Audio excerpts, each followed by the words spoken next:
Hey, what's going on, everybody? Welcome to episode 17 of the Former Action Guys podcast. I'm your host, Justin Kramer, and today I have my friend Kevin Shipton on. Him and I served together at 210, and then we went to Afghanistan together with 3-6, and then he did a stint at 1st ANGLICO, and then he moved on to the reserves to 3rd ANGLICO. So he's got some pretty good stories. We go back and forth and talk about our deployment together. We talk about some differences between, Marine Corps and Air Force JTACs. We talk about all kinds of stuff. It's a pretty good podcast, so I appreciate everybody listening.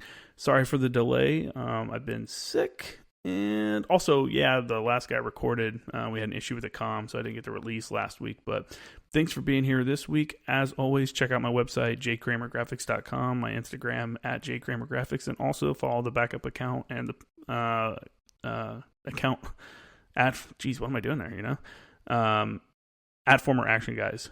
So check those out on Instagram. And I think, before we get started, I did want to say we got a couple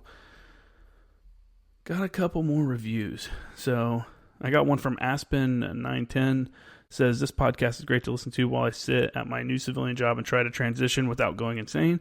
Coming from 0311 to boring cubicle job, it's been a super tough transition. Listening to these interviews helps me calm and a few laughs. Keep up with the great guests and the great stories. Hey, I appreciate that. I'm glad they can help you out. I think anybody that listens to it that was military can relate. They've, I don't know, the conversations, you get the banter, you get some of the stuff that normal people aren't. And then for the normal people that weren't, I call them normal, the civilians that were never, had not served or have not served yet. I think it's a good insight into what the military is actually like. So I'm glad they can help you out. And I hope it continues to help out some other people and stuff. So, and then another review, another 5-star review. It says, laughed out loud at work on Coronado while Bear was telling the car story on the latest episode. That's from Frogger. So that's where Bear was talking about how they almost stole a car. So if you have not heard that one, you need to go back and listen to the episodes with Michael Farrell, because he's the one that was talking about his time on the MEU and how that went. So I appreciate the reviews. Again, please subscribe on your platforms. Please leave a review if able. I've got 26 5-star ratings right now on Apple Podcasts, and keep it going. So thanks, and enjoy the show. Got it. Yeah. Well, all that being said, where do you want to start? We might as well start here, man. So, right. Let's start with the beginning. Why did you decide to join the Marine Corps? Fuck, dude. I decided to join. What year did you join? I actually went on active duty, commissioned in 2008. May 8th, 2008 is when everything actually officially started for me. The process for the Marine Corps for me started in about 2003. And that was based off of a good buddy of mine. He just took over as the OPSO of 3-3.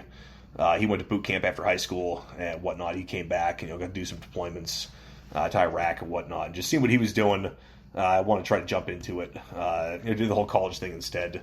Looking back, if I would have enlisted, I'd probably still be in now. Just because the route I took, I would say maybe wasn't the best for me on the officer side. I've got a bit more of a, I would say, enlisted mentality. But don't necessarily regret it. But the Marine Corps came about just because, fuck, dude. When I was in second grade, I started wearing like Coke bottle glasses because I was blind as fuck. I wanted to be a pilot, and obviously that was out of the question. My old man was in the Navy. He just always talked shit in the Army. So the next logical step, if I could be a fighter pilot in the Navy, was let's go to the Marine Corps and kick it from there. So nice. How did you commissioned in 2008? When did you go to OCS? I went to OCS in the summer of 2005 and 2006. I did the PLC juniors and seniors program. So I went after my sophomore year of college, and after my junior year, I didn't commission until 2008 because I had a little victory lap in college as one of those fifth-year seniors. Fucking so, having a good time. Yeah, exactly. Do you want to explain what the PLC program is? Because I don't think didn't they go out? Did they stop using that? To the best of my knowledge, it's still there. So the PLC program, or the platoon leaders class program, is for current college students, and you've got the option, depending when you get enrolled and accepted into it, of going to OCS between your sophomore and junior years for 2 6-week sessions, or if you get accepted into the program during your junior year, you would do a 10-week session in that summer, and then provided you graduate either the 2 6-week summers or the 1 10-week.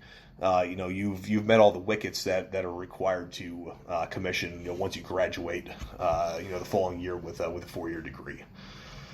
So the benefit to it is, if you have any apprehension, once you get into it, after. So if you do the program I did, juniors and seniors, after the 3rd week during juniors, if you want to tap out and ring the bell, you can. There's no obligation. Same when you go back for seniors, you can tap out after 3 weeks if you want to. If you complete both juniors and seniors, you still can tap out prior to when you graduate and commission. So it's good if you don't really think it's for you, and just want to try it out anyways, just because of that non-committal aspect of it. But going what's up? Does it work in conjunction with like ROTC at all, or is it two separate programs? It's totally separate. So if the school that you're going to doesn't have a ROTC program, this is your way to go be a Marine officer. Then, so if your school has ROTC and you choose to go that route, then albeit like that's what you're doing. Another good buddy of mine, he's off working for ALSA right now. He went to the Citadel. He did not do ROTC, but he opted to do PLC instead, and went that route instead of ROTC. So, dude, fuck going to the Citadel, man. I went down there to visit that place. So I grew up in Chattanooga, Tennessee. Yeah. And so I would always hear about the Citadel because it's in the South. It's like it's a big school in the South. And I remember I was down in Summerville, South Carolina for an MRAP school, and I was like, I'm right here by it. I might as well. I'm a nerd, so I was like, I'm going to go by and check out the museum, because nothing else is going on the weekend there. Yeah. So I drive out to go check out this museum, which is super tiny. The campus is super tiny. Mm-hmm.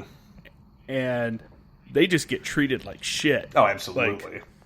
And the crazy thing is, I talked to one of the cadets, or the, what do they call them, knobs? Yeah. Or those are the freshmen. He was saying that only 30% of them actually join the military. Yeah. Most of them do it just because of the the brotherhood of going to the Citadel, I guess, which is, or the the networking and stuff. Oh, which, yeah. Good on them, but fuck that, dude. I think I'd rather have a traditional college experience than get beat up down there at the Citadel and then go, when you go out in town, you got to wear your uniform and shit.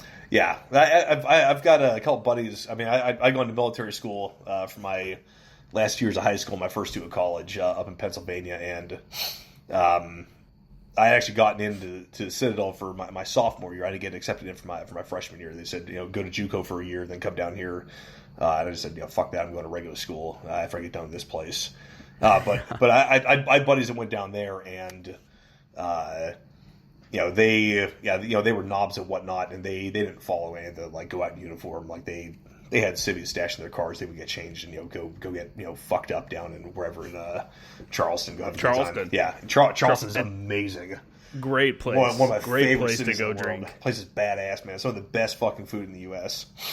Oh man, I liked everything about it except that it's basically at sea level. So if a hurricane comes in, you're fucked. Yeah, but yeah. Other than that, everything else in it's great. Yeah, absolutely. So sorry for everyone. I'm coughing. I'm still sick, and I think I talked about this 2 weeks ago on my podcast, on the last podcast I did. So there's been a gap. I'll just go ahead and jump in and explain that.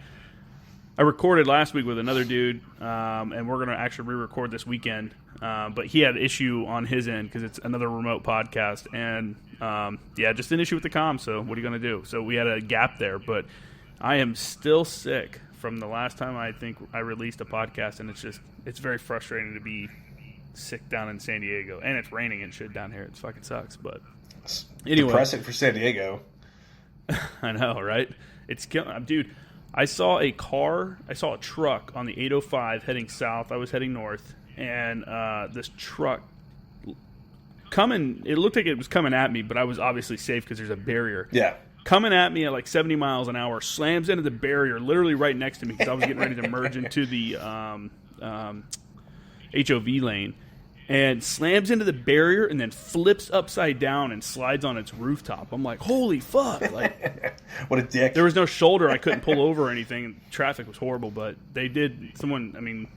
Ambulance and shit came. I saw it like 10 minutes later on the freeway coming down the freeway. But fuck, dude. People down here cannot drive in the rain. It's crazy. I mean, they can't drive in the rain. They can't drive in regular weather either. I mean, it's just, California just can't drive for shit. So you're not 100% wrong there. Yeah. So anyway, back to you. So you get done with school, you do PLC. At what point? Okay, so you finished OCS and then you go to TBS, right? Yep. Okay, so after TBS, that's when you found out you're going to go be a 0802? So we found that out. So for officers, you don't find out your MOS until you're about 4 months into the basic school. The basic school is 6 months.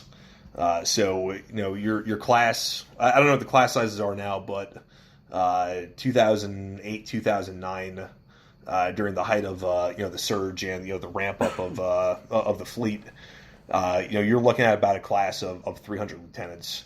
So you had rooms that were designed back in the the 70s or whatever that were made for 4 dudes, and we had 6 people living in a 4-man room. Good times. That was awesome, especially when you get a shitbag above you pissing into a bottle every night, and you find that out. Disgusting. I found that out like 5 months into a 6-month cycle that this shitbag above me was pissing into this 1-gallon jug every night when he literally had 8 feet to walk to go to the pisser. So dude, that is fucking disgusting. Yeah, highly disgusting. Like he knows shit. You remember the movie Sin City? I've never seen it. All right, so for those of you who have seen Sin City, this cat looked like the fucking yellow guy. So if you watch Sin City and when you see the yellow guy, or if you go on Google right now and search yellow guy Sin City, it'll pop up, and that's no shit what this dude looked like.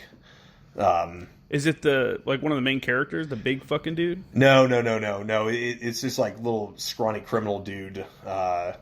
You know if you saw him, but yeah. But well. Yeah, but anyways, so you've got a class of 300 lieutenants, and aside from your guaranteed air contracts and your guaranteed law contracts, everybody else who's going as a ground officer, you compete for your MOS. So I don't know what it is now. If I remember correctly, from 2009, it was something or 2008 rather, it was something like 32 MOSs they were able to choose from, and shit went through and you ranked them 1 through 32 of what you wanted. And what was your number 32? Fuck, dude, I can't remember. I actually want to think it was probably supply. Yeah, something like that. I wonder if anybody ever gets their number 32. There are unlucky people who probably do get their 132s. So yeah, so rough, man. Yeah, so the way it works out is your class gets broken down into thirds. So if you got a class of 300, you've got 100, 1 through whatever the fuck it is, 1 through 100, 101 to 200, so on and so forth. And the higher you rank within your third is going to dictate basically what MOS you're going to get. So it goes back to the whole thing, it pays to be a winner. If you're at the top of your third, if you're performing the best, the chance of you getting something in your top 5 choices is better. So the whole concept of it is to get a quality spread, so that way you don't have all of your rock stars who are in the top third getting their top choices for what they want, MOS wise. Yeah. So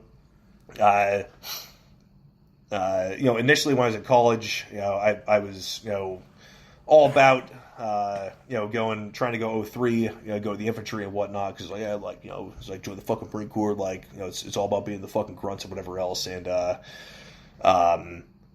two of the OSOs that I had, one's out now. He wound up going to MARSOC.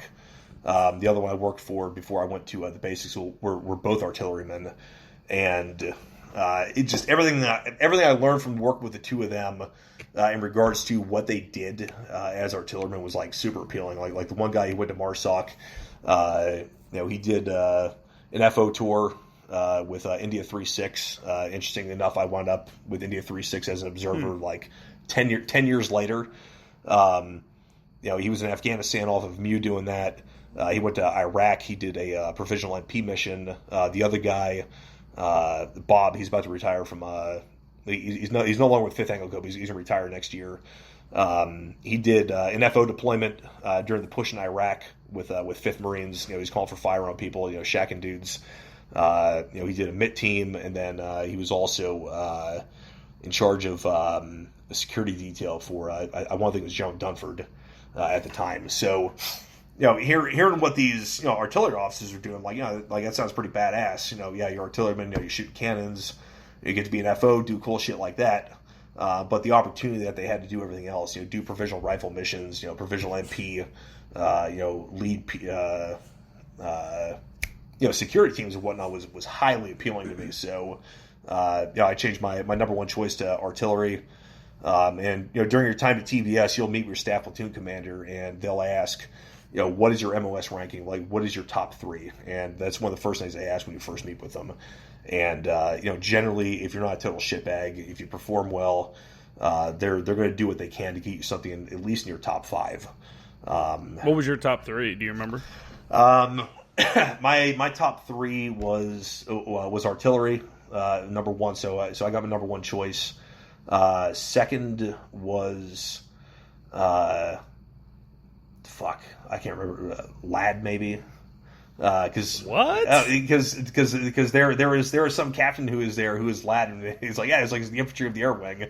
And oh my god, Jesus! It was the way they advertised. This sounds badass. Dude, that sounds wicked. Did you find out you don't do anything? It sounds fucking wicked cool.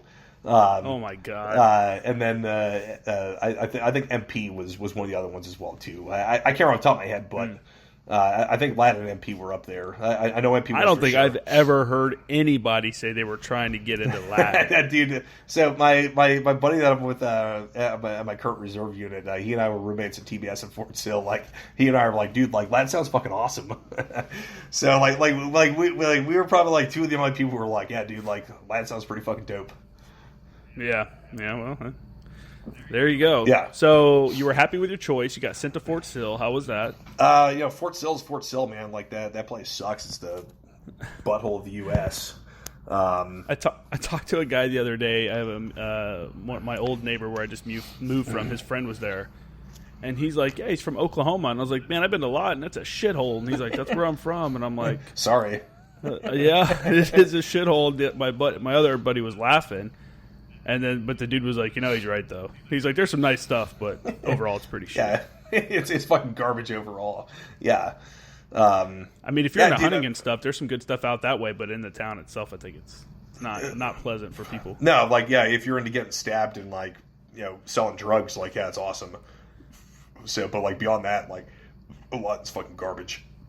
How long is the school for 0802s? You guys are 6 months, right? Yeah, so it's 6 months. That's a pretty long school, isn't it, for officers, or is it about average? No, it's actually one of the longer, if not the longest.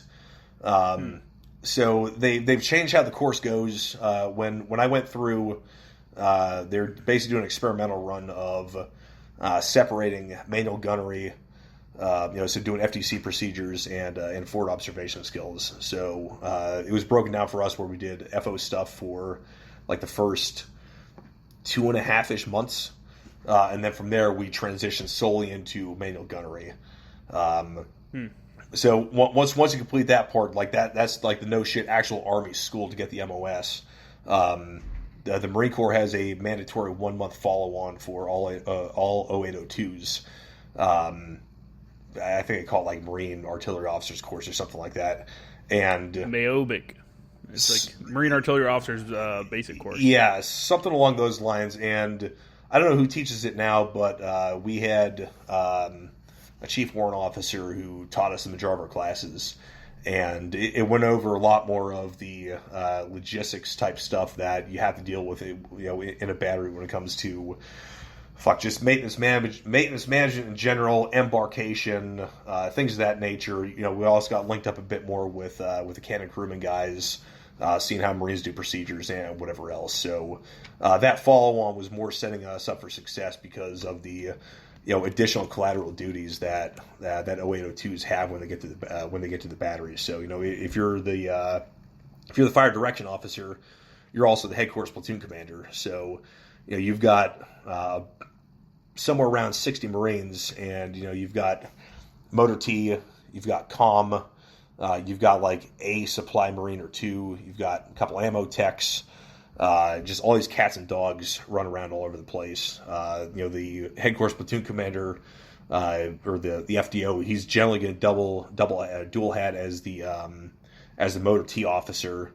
The guns platoon commander, obviously he's got the entire gun line. He's going to dual hat as the armory officer, and then you get to the XO. The XO is supposed to be the training officer. And also on top of that, just the maintenance and management officer in general.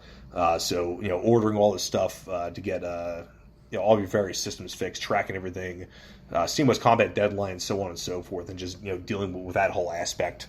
Working hand in hand with the battery gunny, for the whole for logistic purposes. So I don't know why the Army doesn't do it. They probably have a different construct than we do, but for us. I found that to be highly, highly fucking beneficial because, within 3 weeks, 4 weeks of me being in the fleet, it's like, boom, motor T officer, 2 guys I checked in with, I went to Fort Sill with, didn't really show too much initiative, they got rewarded by getting sent over to Gulf Battery and Lima 310 to go be FOs. To go to Afghanistan, and they're like, "Oh, fuck!" Oh yeah, and the battery commander was like, "Cool, man. Like, you're the fire direction officer." It's like, sweet. So, showed a little bit of initiative, and those guys went on deployment. I stayed back and got to help rebuild the battery, which for me was cool because at the time Fox 10 hadn't shot cannons in something like 4 years, I think. Holy shit, really? Yeah, it was a long time because there was a couple years prior to that where 210 was completely disbanded for about a period of 6 months. And the Marine Corps realized that was a bad idea to get rid of an artillery battalion. And like, hey, you guys need to come back. And, so like a lot of the Marines, the last time they had done anything in the FDC or whatever was back at Fort Sill. So we went to Fort Bragg in March, and I checked into my unit in, I think, late December, early January, one or the other. By mid-February, I was the FDO, because the guy who had been FDO, he volunteered for liaison officer deployment to go with 2-9 to Afghanistan, and we went to Fort Bragg. We spent, like, no shit the first 5 days just RSOPing, so reconnaissance, surveillance, and occupation of position, going through occupation procedures, laying the gun line, the FTC getting set up, going through safety, running dry fire missions, and we eventually shot our first round that had been shot in like 4 years or something like that. I forget how long. And dude, that's crazy, man. It was ridiculous. Like on top of that, that's crazy that you could even get to that point. Oh yeah. Yeah, well, I mean, the Marine Corps being the Marine Corps, and getting rid of units, and then saying, 6 months later, oh hey, by the way, that was a mistake. We need you guys back. But oh, by the way, we're not going to have you do your job. You're still going to go out and do, provisional this or provisional that. Those skills atrophy. So, but the Marines we had, like they did a great fucking job of basically getting spooled back up on things. And then. I think it's 3 months after that, a different liaison officer for, I think it might have been for 3-8. He was sourced from 310. He got fired, and the guy who had been my XO, I don't know where Jesse's at now. They pulled him to go be the liaison officer. So because I was going to have more continuity with the unit, I was picked to be the XO over guys who were far senior to me. I think I just picked up first lieutenant. There were guys who were first lieutenant for a year or so. So I was the XO over guys that were senior to me. Did you feel bad like jumping ahead though? Like, did you feel like you're because sorry, gosh, I'm dying here. Would you have preferred to have been held back and like been an FO, like done the ground stuff more? I mean, initially I was sort of bummed about it because, for an artillery officer, getting to go on deployment as an FO is like really what you want to do.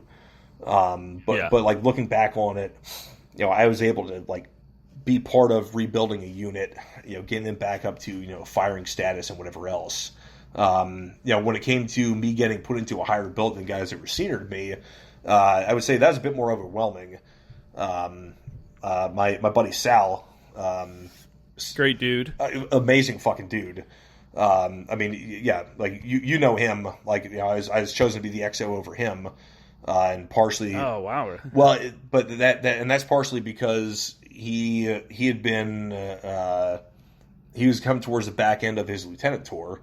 So they didn't want to pick somebody who was going to be leaving shortly, and on top of that, he was slated to take the next liaison element, which he took that liaison element probably about 2 months after I took over as the XO. Is he still in? He is. Sal just got done. He was out at 12th Marines, and he took some other job out there. He's living his island life still. Out there with his people, but he doesn't have much time left. He's got maybe like 5 years, left to go.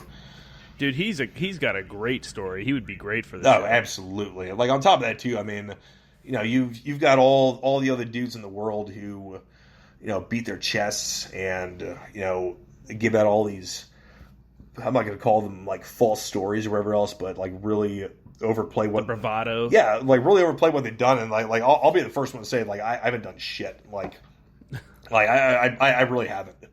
Everybody that comes on the show says that too. I mean, probably compared to guys who have, like I haven't, but like you've got Sal where like his battalion commander when he was with 3-2, his battalion commander did not know anything about his background until. I think it was like October of when you and I were in Afghanistan together. Oh, so they would have been almost going home then. Yeah. So it was around that time. How did he not know one of his own officers? He didn't know his background. Sal is not one to talk about stuff. So he. Yeah, but you would think don't you guys have a conversation with the battalion commander when you check in? Yeah, but he's not really one to go like that deep into his background, like with that kind of stuff. So like they're up in Musa Kala, and 3-2 is getting ready to do some clearing ops, and. He looked at the map. He goes, "Oh yeah." He's like, "There's probably be firing points here, and here." And I guess the battalion commander was like, "How the fuck do you know all this?" And like, I was like, "Oh, I was here 2 years ago, and whatever else." And they started peeling the onion back. And they found out that he was a force guy and whatever else. So no, he's awesome. Like the people that are listening to this are like, "Tell us his fucking background." Yeah, exactly.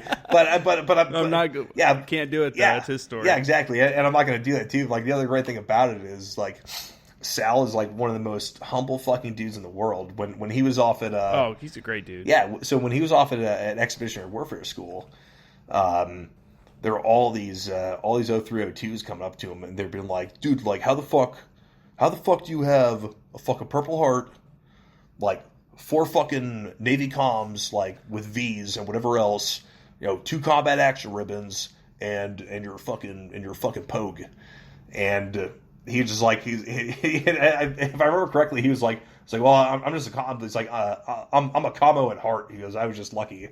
There's something along those fucking lines, but Yeah, dude, he got some hairy shit, man. Like when he was with, I know.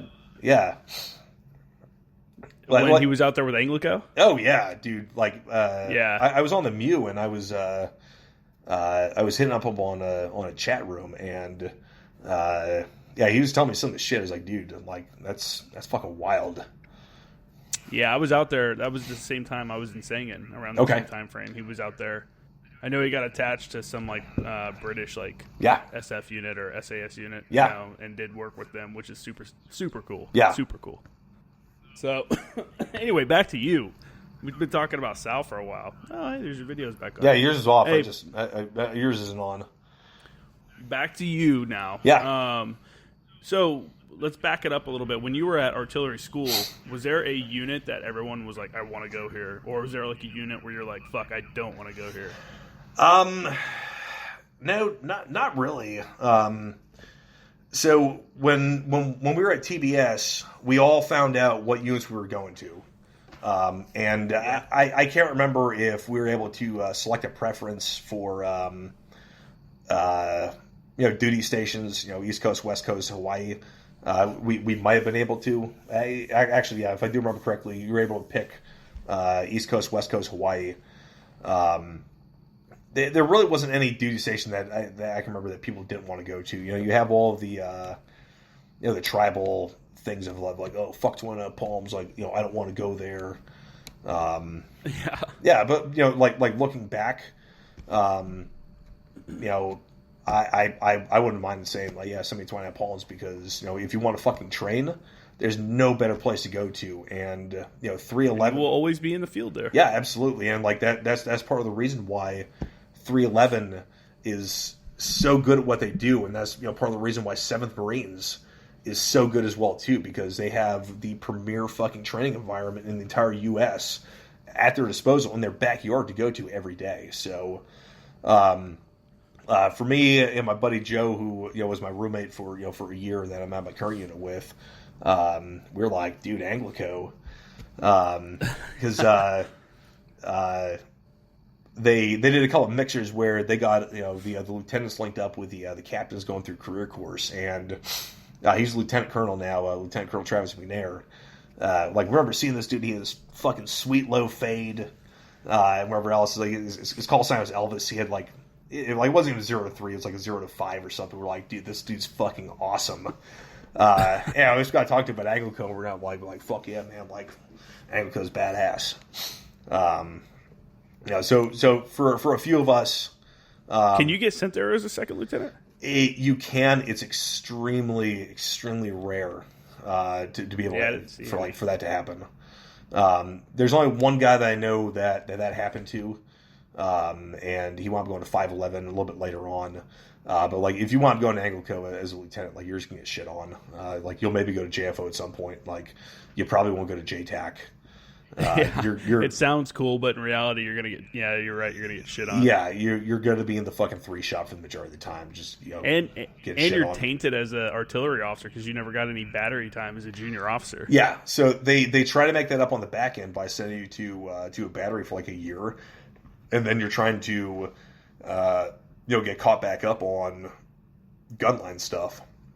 Yeah, and which sucks because that's the whole reason that you're even at Anglico, so you can advise on that kind of stuff on fires and stuff like that. So exactly, yeah. and so the one cool thing, now Colonel Berkey Pyle, the approach that 210 had to it, I lost you. Wasn't necessarily the worst, just simply because. Their thought was we need to keep the lieutenants in the battery, get them keep the lieutenants in the battery, get them spun up. Can you hear me? Yeah. I lost you there for a second. Okay. Yeah. No. I was still talking, so it's still it'll be in my file. Cool. Go ahead. So his whole approach to it of keeping the junior lieutenants in the battery, to learn how to be an actual artilleryman, be a fire direction officer, be a guns platoon commander, it makes sense looking at it that way. You get to learn how a battery works, so that way when you get to an infantry company, you can explain what's going on in the gun line. Like, hey, yeah, like they're going through misfire procedures. That means that they're doing this. They have to wait X amount of time for this to happen to be able to proceed on with all these other, proceed on with the fire missions. So, no, yeah, exactly. Yeah, so that approach to it, at the time, like, yeah, it sucked, being junior lieutenant, wanting to go out, but it makes a lot of sense. Yeah. So it definitely makes sense for sure. Yeah, I mean that's why I always told people, like, people are like, well, I know call for fire, so I'm basically a FO. And I'm like, dude, there's like way more to it than this is me over. Yeah, there's way more to that. So yeah, exactly. And then what you're talking about, the exact thing that when I was the chief at 210 for our team. Well, I think it was before you got there. Yeah, it was before we all attached. I had Lieutenant Worthen still over me at that time. We were on 29 Palms, and we weren't shooting for a little bit because they were doing the exercise portion where we weren't involved. Yeah. So we pushed to attach to the the actual battery, just so the FOs could go and get exactly what you're saying, get a better understanding of the gun line, and do stuff like that. And then, you were out there. That was your battery. Yeah. I remember all the guys came down. How and fuck yeah, I forgot about that. Yeah, I just talked to How the other day. Yeah, who's that kid with the glasses? Which one? Who had, the short one. Guayo was there. No, it wasn't Guayo. The bald headed guy. Monty? No, it wasn't Monty. He went up on our liaison team to go into 3-6. He was down with Lima Company. Oh, DeChambeau. Yeah, DeChambeau. But yeah, DeChambeau, Monty, Mr. X Lemieux, Ori Howe. Yeah, all those. Yeah, yeah. I remember all you guys. Yeah, rolled down the battery and we took down the gun line to see how everything worked. Yeah, no, it was a good time. Yeah. And we got bored because you guys were just, sitting in the gun pause doing your thing. Yeah. So that's when we started patrolling from gun pause to gun pause. It was a good time. Yeah. It's a good time for all. Yeah. So at the battery, as an artillery officer, what do you think is the most difficult job? Like, what's the most demanding job for a new artillery officer that's going to the battery? Oh, dude, I think it depends. I think it varies person to person. Like for me, manual gunnery kicked my ass going through Fort Sill, and I wound up as an FDO shortly thereafter. Like, that was the job that I didn't want. I was like, maybe guns platoon commander, like anything but FDO. FDO is like it's high stress. Like, it's high stress in a 1G environment just because there's so much going on. With everything. You want to kind of just give a quick rundown of the different positions that a lieutenant can be put in when they hit the battery with the fleet? Yeah, so you're most likely one right from the get go is to be the fire direction officer. You're working in the brains of the artillery unit as a whole. So the observers will send down a fire mission that comes down to the FDC. And they go through procedures to process it. So you get a target location, all of your target location information, and that gets translated into firing data. Basically, to have a cannon Kentucky windage, a 100-pound projectile up to 20 miles, which, like, think about it, is fucking terrifying. But yeah, especially if you're on the other end. Yeah, exactly. And there's a lot that goes into it. You've got to make sure that the FATIS, the computer systems, are built correctly. Generally the ops chief is a bit more savvy with that, so he'll be a bit more on that. The fire direction officer is more responsible for the tactical fire direction aspect of it. So outlining what the shell fuse combination is going to be, what the round count is going to be, and that's all based off the TAC guidance matrix and the fire support execution matrix, so on and so forth. You do have some technical aspects that you get into, but generally the ops chief is going to take care of the technical side of the house. But the FDO still needs to know that, just as a backup to the ops chief. So the FDC has just redundant systems built in, whether you're using two AFATIDS systems to verify data, or you're using an AFATIDS in a chart, or an AFATIDS and the Centaur system on the Palm Pilot. There's just a lot that goes into it. So just because of all that, and then you get weird things mixed in where if you have a fire plan or a SEAD mission, the suppression of any enemy air defense, if you're going to have airplanes coming in to attack targets, and there's any sort of air defense artillery in the area, you're going to have to manually calculate times at which individual guns are going to have to fire certain kinds of rounds to be able to support the airplanes coming in, and the same thing with fire planes as well too. So there's a lot of stuff that needs to happen in a very short time. Especially if you're going to be a proficient unit, you're going to be able to look at knocking out a SEAD within 10 minutes. And that's fast for a proficient gun line, just because the amount of work that needs to go into it. There's definitely a lot of moving parts. A lot of moving parts that's going on. Do you think that's faster now that they're leaning more digital? That time's been cut down. Parts of it are cut down because you are not having to transmit some of the firing data down by voice.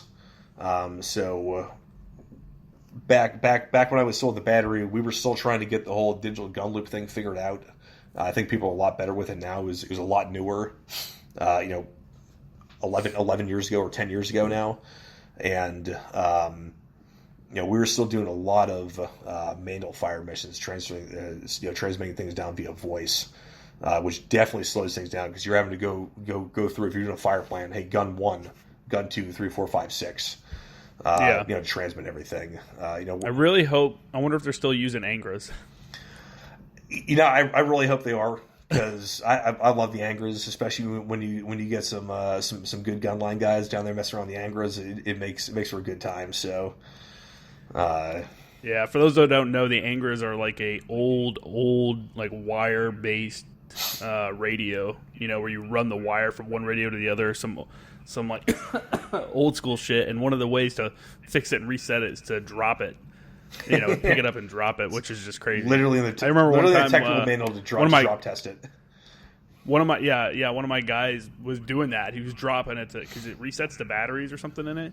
And when he dropped it, this major's like, "What are you doing? That's equipment, blah blah blah." And then the comm chief I had came over and he's like, "Sir, that's in the manual." And he's like, the manual says to throw it, not to drop it. And he's like, "Yeah." And he's like, "Oh, okay."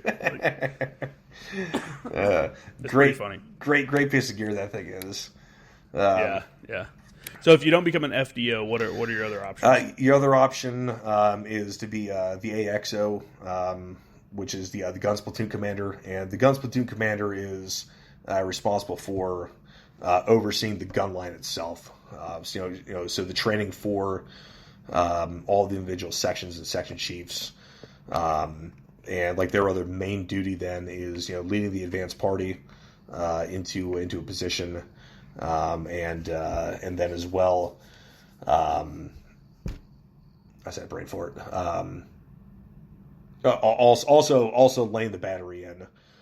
So I imagine they're still dealing with it. I mean, I haven't been with a gun line in, it's actually like 9 years now, where they used to set out an aiming circle. So if you've ever been driving down the road, you see construction crews out there doing something. They've got a tripod with a weird telescope looking thing on it. That's generally what an aiming circle is, and there's little formulas you do on there to basically get that thing set and verify where the guns are at and make sure that they're on the correct azimuth of fire. And that's one of the guns platoon's commander's main jobs is laying the battery in. From there, then you've got the XO. The XO is the actual position commander. So when a battery's in position, the XO is the one running the show. The battery commander's around, but he's going to be getting pulled to go back to the Fire Support Coordination Center, or he's going to go off with the Guns Platoon Commander to scout out new positions to fire from. So the XO is the one responsible for running the battery with the battery gunny. They're also responsible for making sure safety procedures are being followed. So the awesome Joint Regimental Safety SOP being familiar with that thing. The old Joint Reg. Joint Reg, love that guy. Better be familiar. Better be, for real. Being familiar with that thing, but then on top of that as well too, you're responsible for all the maintenance management of the battery, which is a monster because you've got between 30 and 40 pieces of rolling stock. You've got the 6 guns. You've got the armory. The XO's taking, or the guns platoon commander is taking care of some of that, but when it comes to like ordering parts and all that, you're still in charge of it. And when you say like 30 pieces of rolling stock, you're talking about 7-ton trucks. Oh, yeah. You're talking about basically semis for civilians that don't know what we're talking about. These are like semis and the trailers and shit for those. So it's like an artillery unit is a logistical nightmare. It's a monster. If you have proper dispersion for a battery, if you have 100-meter dispersion, your batteries can be stretched out over a kilometer and a half, maybe more. That's crazy. It just because of everything. I mean, probably more. I don't think I've ever seen one that's been spread out like that, but I've never. No, even in 29 Palms when I was with you guys, I don't think you guys were ever laid that wide. We did for the most part. You guys weren't with us for that terrible long to be able to see it, but like that was one of the big things we did was like we tried to execute max dispersion during the daytime. 100 meters minimum, and you've got no shit. We might even had like 40 trucks because the gun line itself has 12 between the gun trucks and the ammo trucks. You've got a supply truck, a dunnage truck. Everything. So it's around 30 vehicles between the 7 tons and Humvees. What's the advantage of having a battery that's spread out over that big of a distance? It's really just survivability when it comes to convoys. Your close dispersion versus open dispersion is really the main aspect of it. If you're nut to butt. Especially when you're rolling around out places like 29 Palms or deserts where you hit moon dust, if you're right up the ass of the truck in front of you, you're gonna be crashing into them very easily if they slow down. You can't see them, so you get more reaction time. No. I mean having the battery laid in such a wide area. Oh, all right. I'm sorry. I misunderstood what you're saying. No, my bad. Yeah. So no, that is really just it's a survivability thing.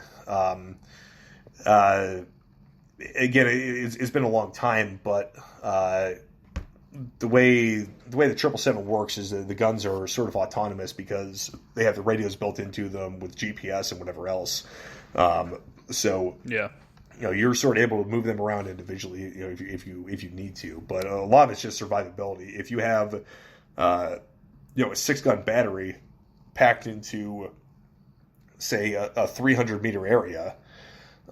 If you're going to take counterfires from enemy artillery, they're going to use, say, maybe 2 batteries, and they're going to be able to shack your guns. Whereas if you spread them out, say get 200-meter dispersion between every gun, especially with using the digital gun loop, not using wire, you're able to use the trons to communicate and pass over your firing data. So you've got a lot more survivability with being able to be spread out so much.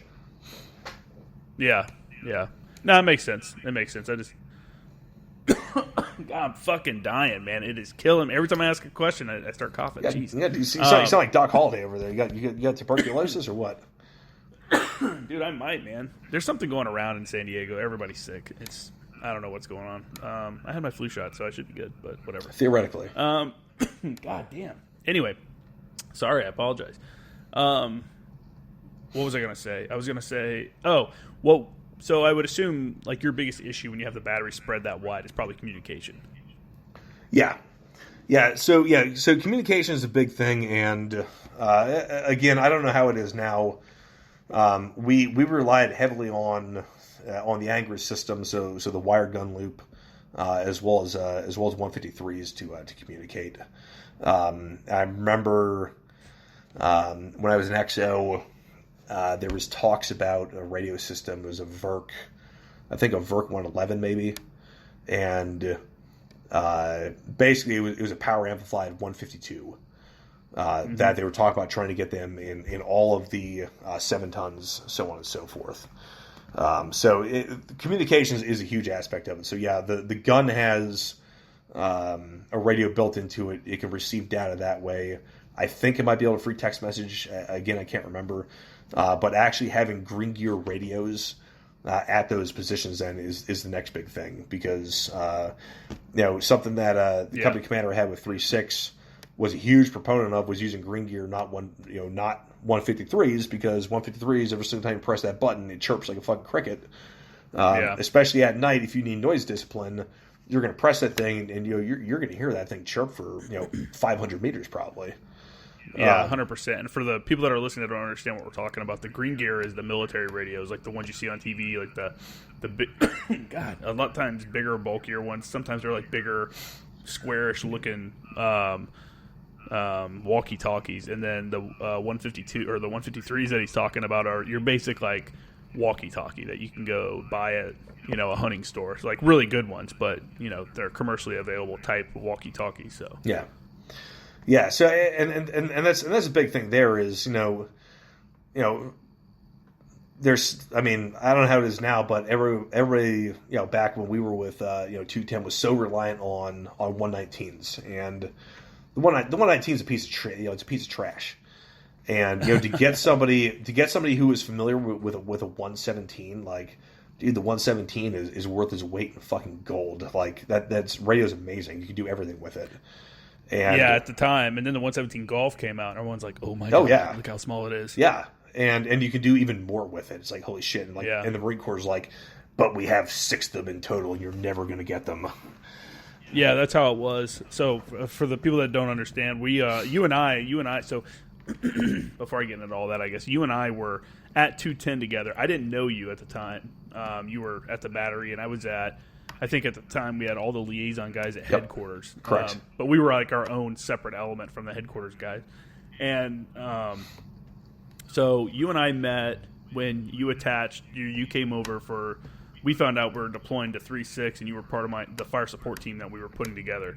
Before that though, were you there because it was my first field op with 210, were you there when the 155 round almost hit OP5? So I had checked in like 3 weeks before that. So I was part of 210, but I wasn't officially with a battery or anything yet. Oh, so we must have checked in like you checked in a couple weeks after me then, like pretty close. I didn't realize we were that close together. Yeah, I didn't realize that until now either. But yeah, I checked in is that a late 2009 or early 2010? It was one or the other. I can't remember. So what'd you think as a brand new lieutenant then? Just checking in, found out that, a battery almost shot a friendly OP in training. So for me, having just left Fort Sill, everything that was pounded in our brain was, oh, you have a firing risk and you're going to jail. So it was like, oh shit, like looks like a fire direction officer's going to jail. Yeah. But like then we found out that it wasn't on the FDO. It was actually on the section chief. It was a charge error. So, yep. Yeah. So, and he didn't go to jail either. He did not. He just went through ATS again, artillery training school at 10th Marines, and got recertified as a section chief. Bullshit, which is fucking bullshit. Yeah. That's crazy, man. Yeah. And it's not like it's some intensive program. It's like a 2-week course, right? Yeah. Yeah, that's fucking crazy. Yeah, I'm not sure how long it is for the section chiefs to go through it, but I don't think it's terrible long. But he basically got refreshed on it, and again, I wasn't there. I don't know the ins and outs of it, but yeah, they were told to fire charge whatever, and they fired charge something else instead, and that round landed. I think it was like 1,500 meters short. I don't know how short it was, but it was 50 meters from us. Yeah, I want to think that. I think it was either a click and a half short of the center of the impact area, because you had the 210 FSCC tent further like northwest or wherever it is. That was us. Yeah, I mean, that was me. Closer to the impact area, 8th Marines had their 80. They're like a mortar team or something out there. 81's out, and then the OP itself. My roommate at the time. was actually on the OP when that thing impacted, and like they hit it with a vector afterwards. I think he said it was like 105 meters from where they were. Like it landed smack dab in the middle of everybody. So for those that are familiar with Camp Lejeune, what we're talking about is OP5. You have the metal tower there, and then you have it looks like a horseshoe loop into the dirt right next to the tower, and then what do you say, like 400 meters in front of that's the berm, and then beyond the berm is the impact area, something like that, right? I would say from where the like OP is, from where you pull in, from the OP. It's probably like maybe 200. Oh, really? Is it that short? Yeah, and that seemed. I think that's being generous as well too. Like it's maybe 200 meters. It's not very far. It's been a while, but yeah, it's not very far. And you had our team. We had set up on the side of the hill where the OP was. So the OP tower itself was on like a little knob, and we were set up on the side of that knob. And before we started shooting, range control came by, and they were like, dude was like, hey, that causes erosion on the side of the hill. You're going to have to move all this shit down. And we had already set up the base X tent. We had like 4 OE, antennas set up. And like basically we were ready to run the FSCC. And this guy's like, oh, you got to tear it down and move everything. And then Gunny Klein talked to him. And he was like, yeah, move over here. And he pointed to like almost where the center of the traffic circle is, like where that dirt circle is. And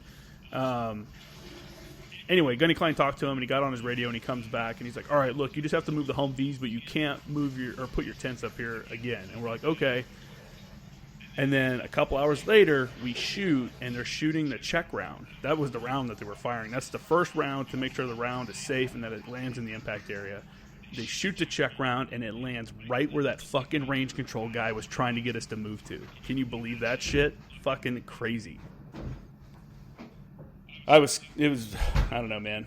It was super sketchy. Did you jump up? Yeah. I got it for a second. But yeah, dude, I remember my roommate Todd told me about that, and like, seriously, I was like, that shit was wild.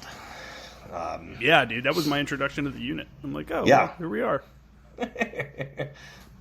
What's worse? What's worse going to happen? What are you gonna do? Join the artillery. They say it'll be fun being an FO. I've had multiple incidents on OPs where shrapnel or something happens. It's just a dangerous job. God damn. Have you had any close calls like that in training?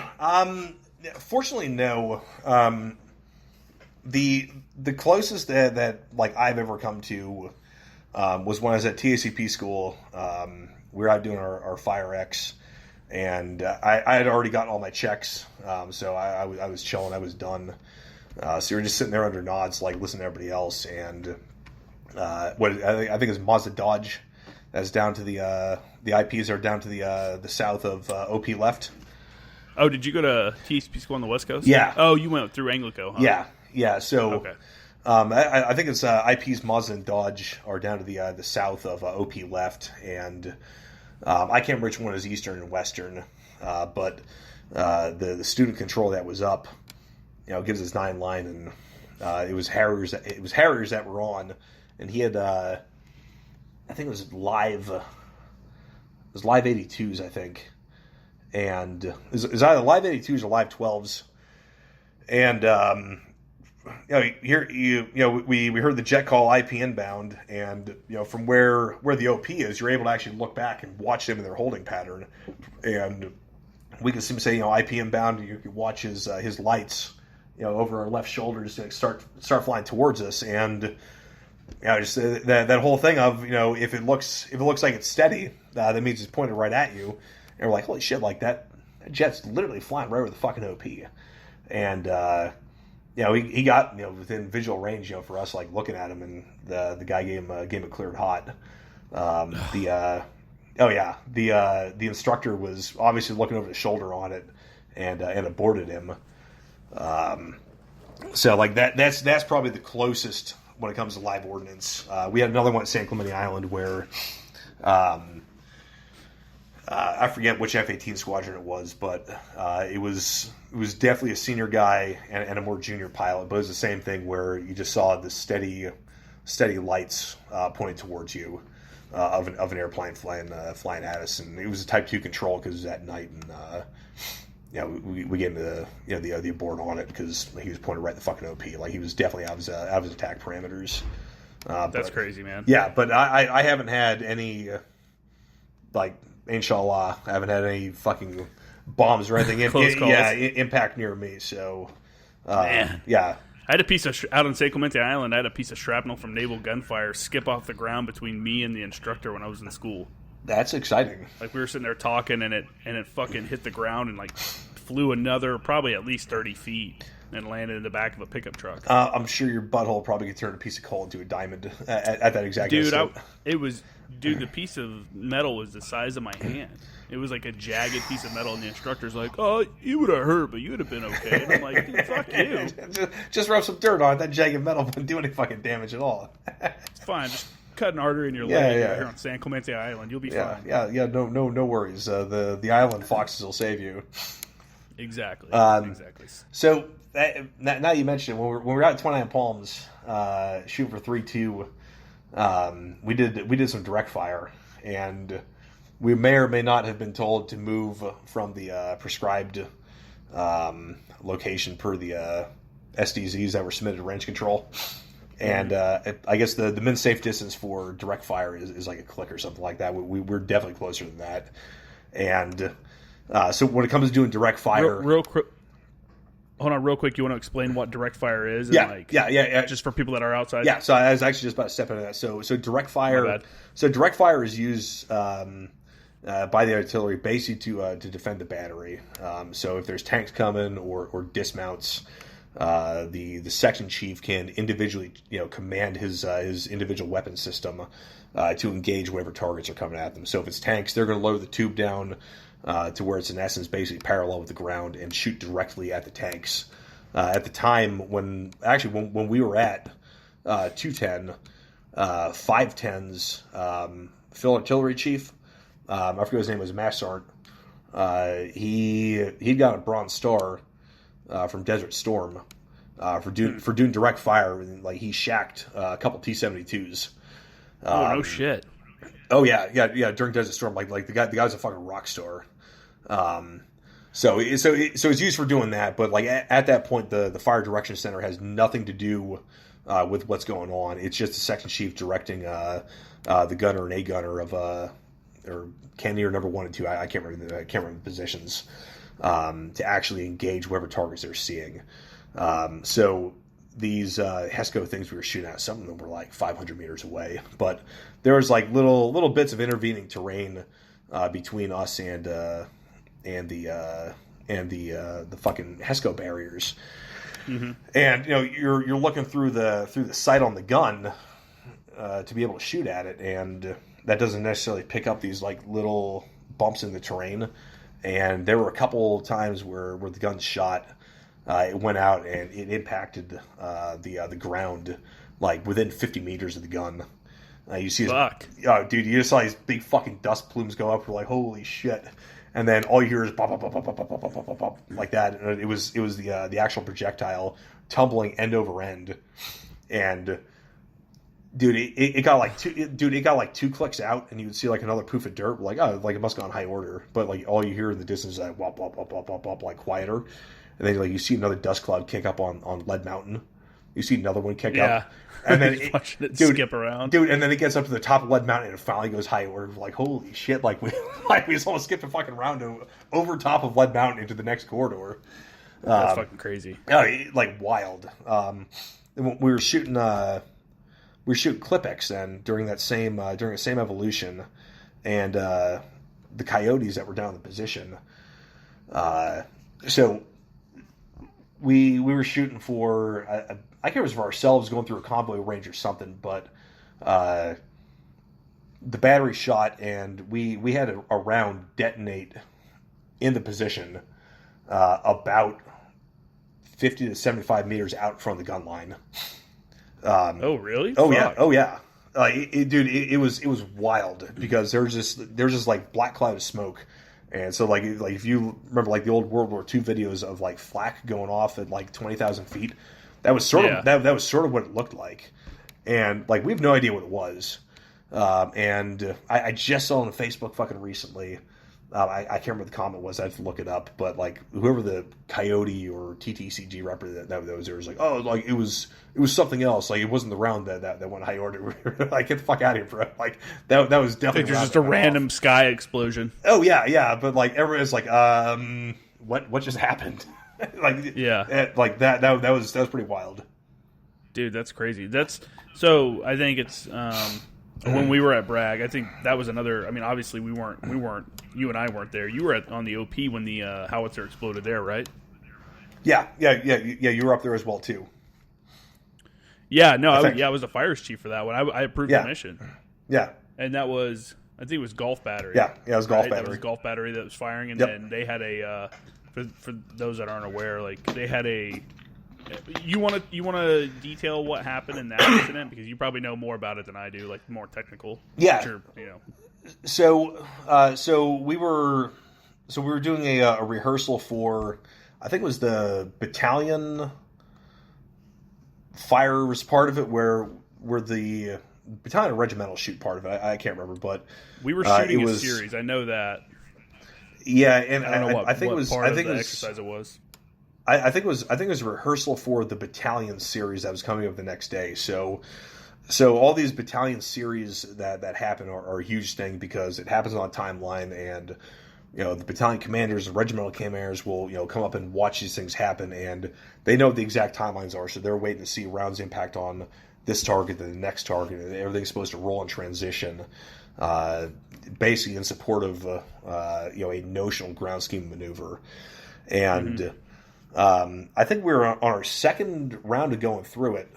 We were on the second target, and they called check firing, and we didn't find out what it was until like a day later. And Golf Battery had an inbore explosion, so it's exactly what it means. They put a projectile into the gun, and it blew up inside of it.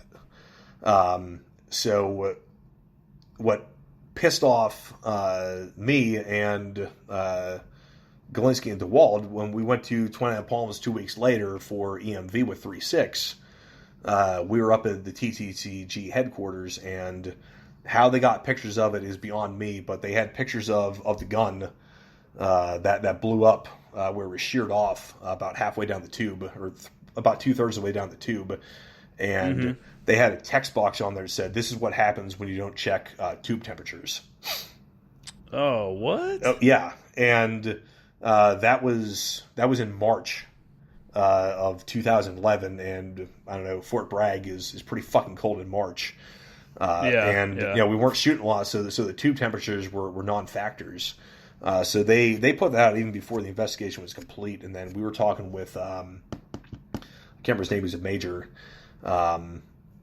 about something, and two lieutenants from 510's liaison section were like, oh yeah, the 210 are like the bedwetters of 10th Marines. Like they just had like a bad firing incident at Fort Bragg, and unbeknownst to them, we were the 210 lieutenants, and like I'd been Fox Battery, but DeWald, now Major DeWald, I don't know what Galinsky's up to, but DeWald had been the guns platoon commander, and like we just like looked at them and glared, and I forget who it was, I can't remember the guy's name, and I was like, bro, I'm like, you better shut the fuck up and know who you're talking to right now.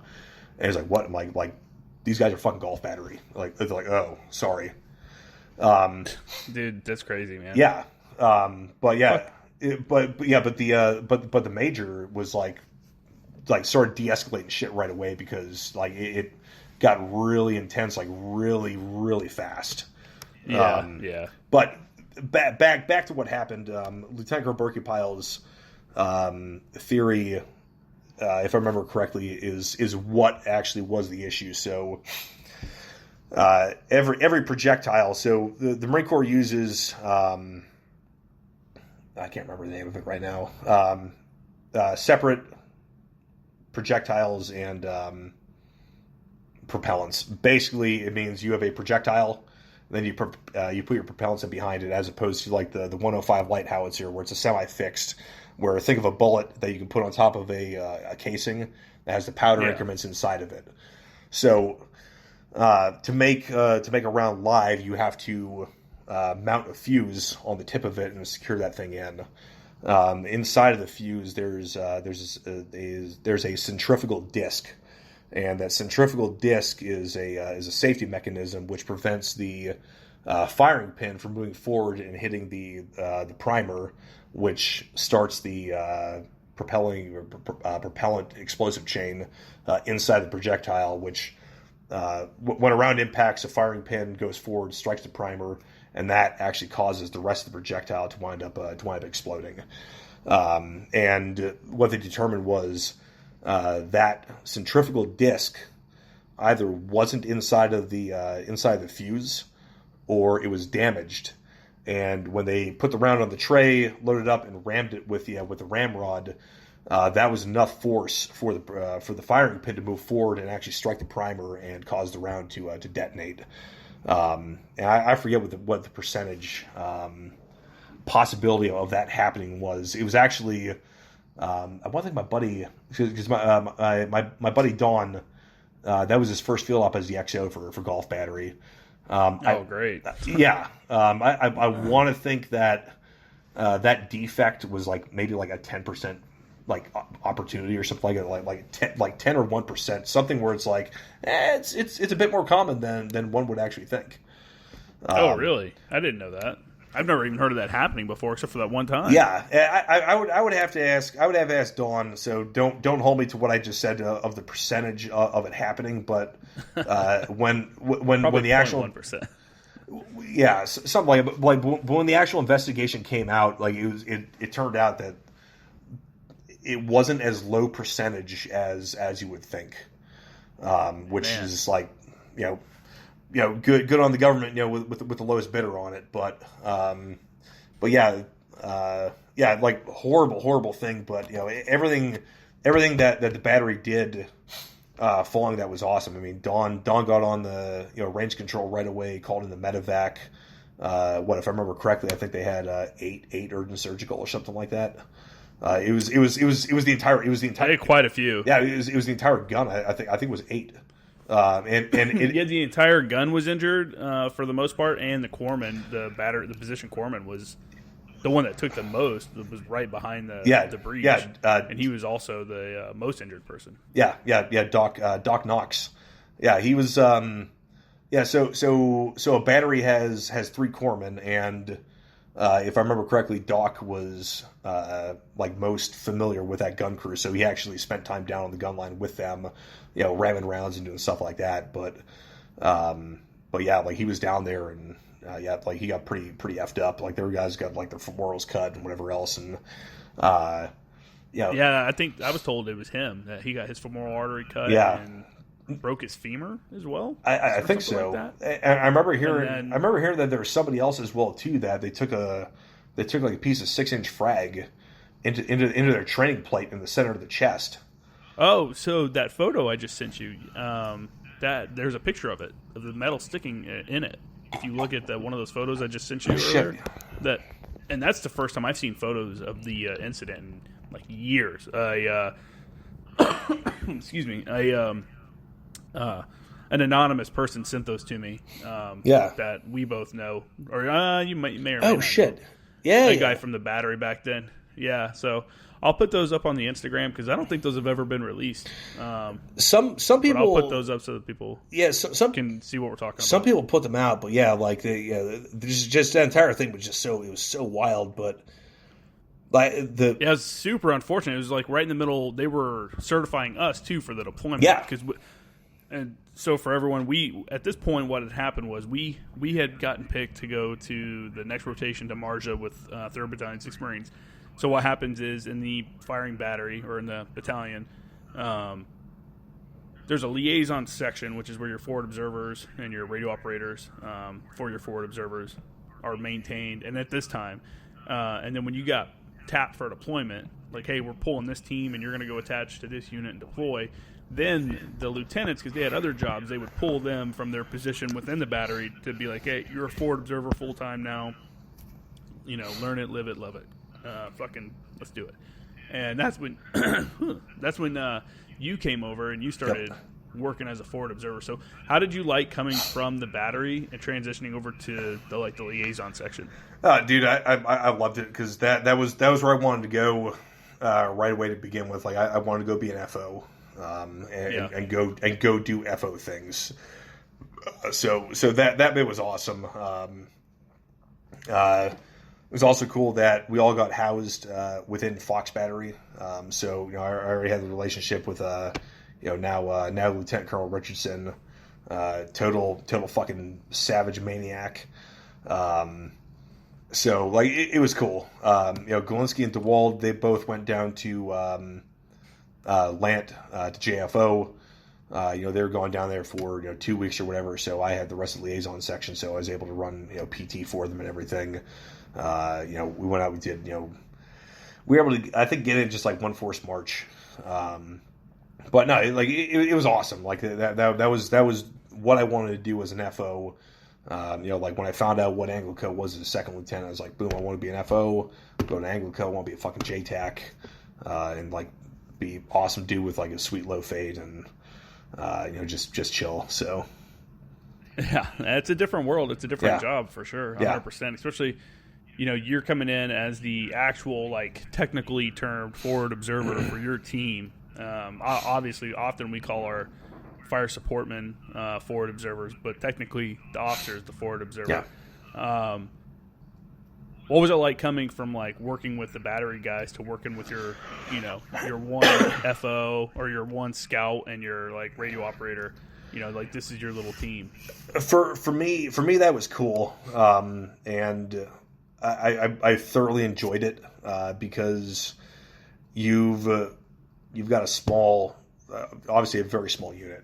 When you get to the grunts, you're likely going to be a fire support team leader. So you've got a mortar FO and a FAC who's a captain who outranks you, but still technically answers to you. So you've got like 6 dudes maybe. And I personally like that because it's a lot more intimate of an environment. You really, really get to really know people. And actually form some good relationships with that. And like that being said, I haven't hit Ori up in a while. I was in Charleston back in March when I was supposed to deploy. Hit him up. Wasn't able to link up with him. Hassan, I haven't talked to him in a minute, but I kept the contact with him. Fuck, dude, I forgot about Hassan. Yeah, dude, Hassan's fucking crushing it, man. He's out now. He's working as a supervisor, production supervisor someplace while he's going to college. Nice. Hassan was a closet rock star, so I'm glad I got him because he was good. I know we thought he was a troublemaker when he was over there. No, he was a fucking rock star. Like it was at the point where our company commander, we were like 2 months into deployment. He's like, hey Shipton, he's like, just want to let you know. He goes, anytime I go out, I'm taking Hassan with me. I'm like, hey, good to go, sir. He goes, he's the best radio operator that we have. I'm like, I've got no problem with it. If you want to take him, sir, go for it. Like, that was it's funny because like we're really hard on the radio operators, especially in artillery, because it's like, dude, everyone's depending on us. Like we got to get comm up. So you're like beating your radio operators, like whipping them with antennas to speed up. Not literally, but sometimes. But then you get them over to like the infantry units, and they're like, holy shit! Or you get some of these dudes to some of these other units, and they're just like, fuck, dude. Like, I think at least 2 of our radio operators that were corporals went down and became the comm chiefs for their companies at when we were with 3-6. That won't be a surprise. They just had really good skills. Yeah, and Hassan was one of them. But that's awesome. Yeah, but back to what we were talking about. Like I really enjoyed going down to that small level, just because you really get to know people. You're working with the same dudes on a daily basis. It's not like having a platoon where, as a platoon commander, you're dealing primarily with the platoon sergeant, interacting like with your section heads. If you're, a fire direction officer dealing with a headquarters platoon or even like a rifle platoon, you're going to deal with your squad leaders and platoon sergeants, but like, you're not really going to be able to get down and know the riflemen or the automatic riflemen in third fire team, second squad of your platoon. So, you're looking way more big picture at a level like that. Yeah. So I enjoy being down at that really small unit level, and like no shit since that point in 2011 that is the size unit that I've dealt with up until now. Is like no more than 5 dudes, 6 dudes. Like, the barring when I took over assault with Third ANGLICO, like I had 20 dudes then, but like I still, was able to get to know everybody because I had been a fixed leader there for a year and a half. So, no, it's the small teams are definitely where it's at. So you mentioned Galinsky earlier. I saw him. I haven't heard from DeWald in a long time, but I didn't know Galinsky was still in, and I ran into him right after I got out, like a couple months after I got out. One of my buddies was taking over a battery, so he asked me to come to his battery command, whatever, changeover. And Galinsky was there. So that was like the first time I seen him since 2012, probably. Is he still in? Yeah. Nice. No, he's still in. Good. Yeah, good for him. He's a good dude. I mean, I was gave him shit, but he's a good dude. DeWald. That's how everybody is. yeah. I mean, unless I actually don't like you, which your former boss from when we were at with 3-6. DeWald is still in.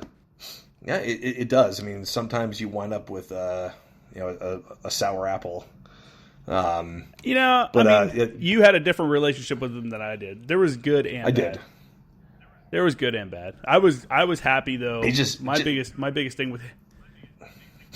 was when we got to Afghanistan and I was working in the headquarters, because I was the fire chief, so I had to work with the headquarters. Yeah. He's like, well, I'm here doing fire stuff too. There's no reason for both of us to be here, so you're working at night. And I'm like, okay, well, that sucks, but okay.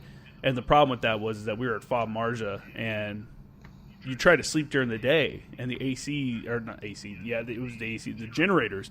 It was so hot the generators would overheat right when, the heat's picking up in the daytime, which is early in Afghanistan. And you would lay inside this big-ass tent and just sweat.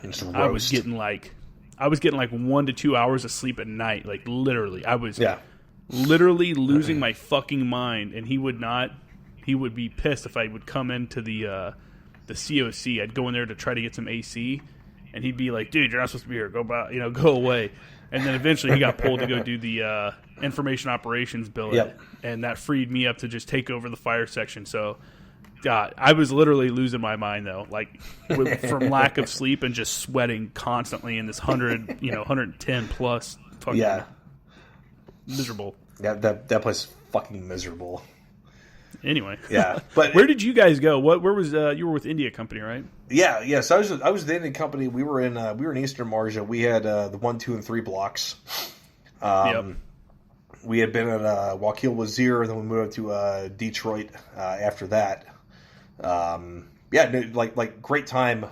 Sort of turn the dial back a little bit. While it sucked that I wasn't able to deploy right away as a lieutenant, to go do an FO tour. Knowing what I know now, and knowing what I know now, just the people I got to work with 3-6, I wouldn't trade that for anything. I don't know how 2-9 was, but just 3-6. I don't know what your opinion was, but like I feel like we had a phenomenal battalion. Like Lieutenant Colonel Schmidt was badass. That guy was awesome. That dude was awesome. That guy was a fucking awesome dude. What happened to him? Whatever happened to him? Is he still in, or no? He's too much of a wild man for the organization to hold him down. I think he just retired 2 or 3 years really? ago. Yeah, so he isn't in anymore. I think. Don't mark words, but I'm pretty sure he's retired now. But that guy was awesome.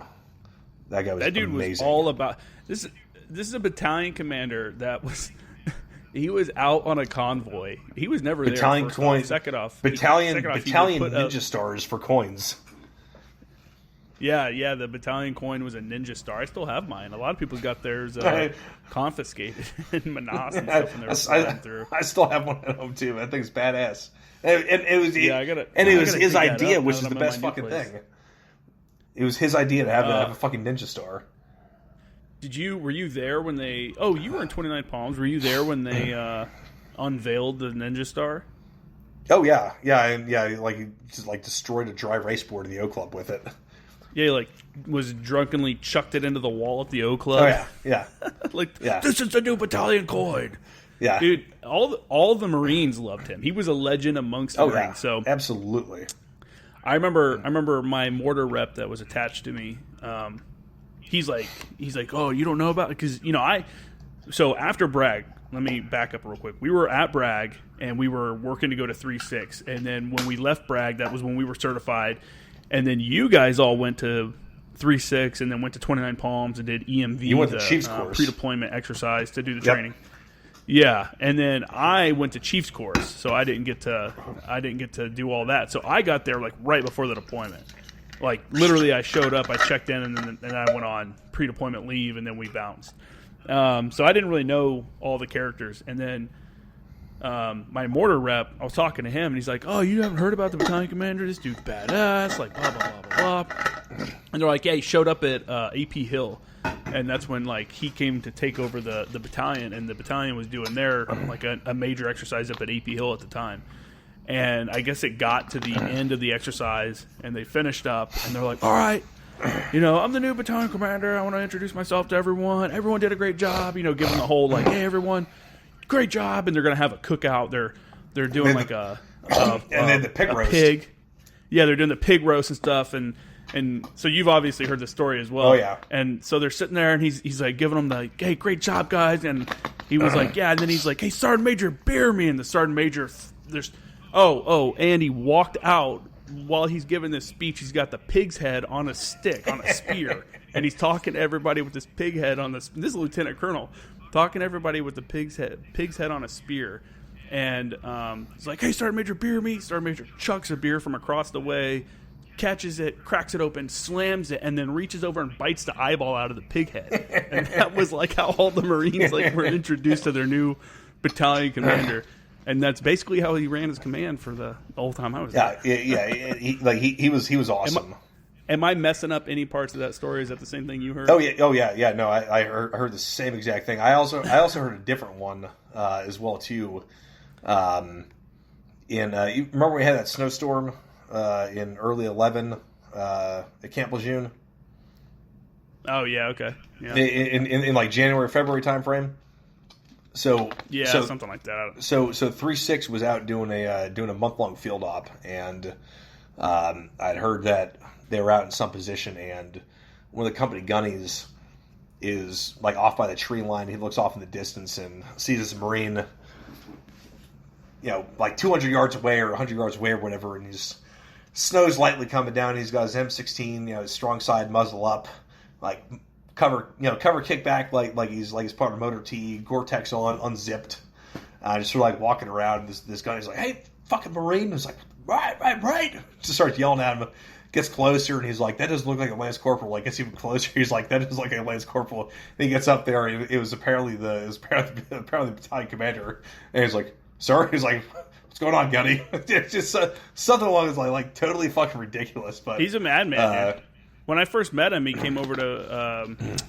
They did. I don't know why they made it such a thing, but they came over to talk to him, and I think it was him and the XO came over to talk to Lieutenant Colonel Berkey Pyle and introduce him to me and my fire support officer. And I just remember they're like, "Hey, this is Lieutenant Colonel Schmidt." I was like, "How you doing, sir?" And he pulls a dip spit bottle out of his cargo pocket and just spits into it and shakes my hand. And I'm like, "Look at this fucking dude. Are you kidding me right now?" He is probably the bane of every sergeant major that's ever worked for him. So he and, if I remember correctly, he and Lieutenant Colonel Berkey Pyle were lieutenants together or something, but he and Berkey Pyle. Oh, no way! I didn't know that. Yeah, so he and Berkey Pyle had a history where they knew each other from years prior. So they were actual friends.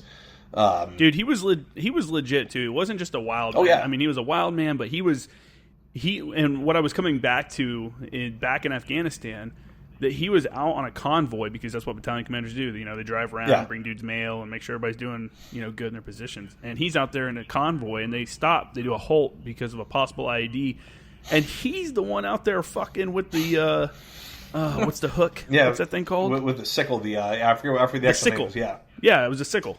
He was the one laying on the ground doing the sickle for a possible IED. Like, I guess the PSD form was like, no, like, sir, we got this. He's like, no, I got it. And, like, took the sickle and, like, you know, I'm just like, no fucking way, dude. This dude's crazy. He was awesome. Great fucking dude. When we moved the battalion COC from Marja up to Camp Hansen, and like after we got everything set up, he walks into the COC, which he didn't really come in there much because he was never there. He was always out, you know, doing his thing. And he came over and he's like, Kramer. He's like, I was like, yes, sir. And he's like, we're new to the area. I need you to kill someone with some HIMARS. And I'm like, good to go, sir. And I like looked over at the S2 guys. I was like, well, let's get on it, dude. Let's get some targets going. I got you, fam. I was just like, this is crazy. He was awesome. very proactive. Oh, absolutely. You did. I know you did not like it when he wouldn't let you guys blow up that one building within your AO that you so desperately wanted to destroy. And I understand why you wanted to. It was an IED like magnet. So I had no idea that he even denied it. So. Don't you lie to me. I remember the Merc chat conversations. I actually don't. I just remember you saying that you weren't going to pass it up or something along those lines. But well, you guys were trying to blow it up, and then when we denied it, then you guys tried to set up a Mark 19 range, and then you gave me the grid, but you didn't tell me it was a compound. I pulled it up on Pissed Off, and I'm like, these motherfuckers. I'm like, I get it. You're trying to destroy this building because you keep finding IEDs in it, but the battalion commander said no. Like, you can't just. I think you guys canceled the range after we said you couldn't shoot there. So I don't remember that part of it, but we did do a Mark 19 range. I don't know what they shot at. I don't think I passed that grid, but I do remember that Mark 19 range because Gunnar McGuire came down for that. Okay. Yeah, when we were shooting that. So, but yeah, Colonel Schmidt was awesome, but I've kept in contact with a lot of the guys that I deployed with there. One of them, Sergeant Harms. Unfortunately, he died of cancer a couple years ago. Really, really good dude. That name sounds so familiar, but I don't know anybody that died of cancer. Yeah, or that out of the Marine Corps at least. Yeah, he was our headquarters platoon sergeant. Awesome fucking dude. Like the first platoon commander, I came in contact with him. He's out. He wound up going out to 5th Force. He's got a recon training company now. My company commander, he's an OPSO with 8th Marines now. He's going to take over 1-6 next year. Hands down, by far one of the. And again, this is the whole thing going back to. It sucked. I didn't deploy right away as a lieutenant, but. Having gotten to spend a year with now he's probably Lieutenant Colonel Robinson now was amazing. Just his approach to everything was awesome. In the year I spent with him, I saw him raise his voice once, like actually yell. Dude doesn't curse. He. I remember one of the Marines. He was a 203 gunner. Didn't have a leaf sight. On his gun, and the boss asked him, he's like, where's your leaf sight at? And the Marine straight up said, sir, I don't need a leaf sight. He goes, oh really? He goes, you don't need a leaf sight. Explain to me why you don't need a leaf sight. And he's like, oh well, because I just sort of like point and do things. Like he goes, all right. He goes, how's a qualification for a 203 go? And he's like, he goes, all right. He goes, let me explain to you how a qualification for a 203 works. And he didn't punk him, but so he's not a dick about it. No. But he's like, hey, you're wrong. Yeah, and like that same Marine, I met up with him in Vegas. He was out there for a bachelor party in 2017, and I was like, dude, I remember that guy. Like, he was so fucking awesome. And he's like, I remember when he called me out for not having a leaf sight. He goes, I still remember that. And he goes, yeah. He's like, I was wrong, and he's like, the way he handled it was like, damn. He's like. yeah, I'm wrong. He's like, I'm gonna go get a leaf side, sir. And just his approach to tactics and how he looked at things is just on a whole fucking different level. But like too, I mean, he's like just a solid fucking leader. He wound up being the RSCO in Buffalo, New York, and I kept in contact with our first sergeant, who's now Sergeant Major, Sergeant Major Bell, and I met with him before I got out, and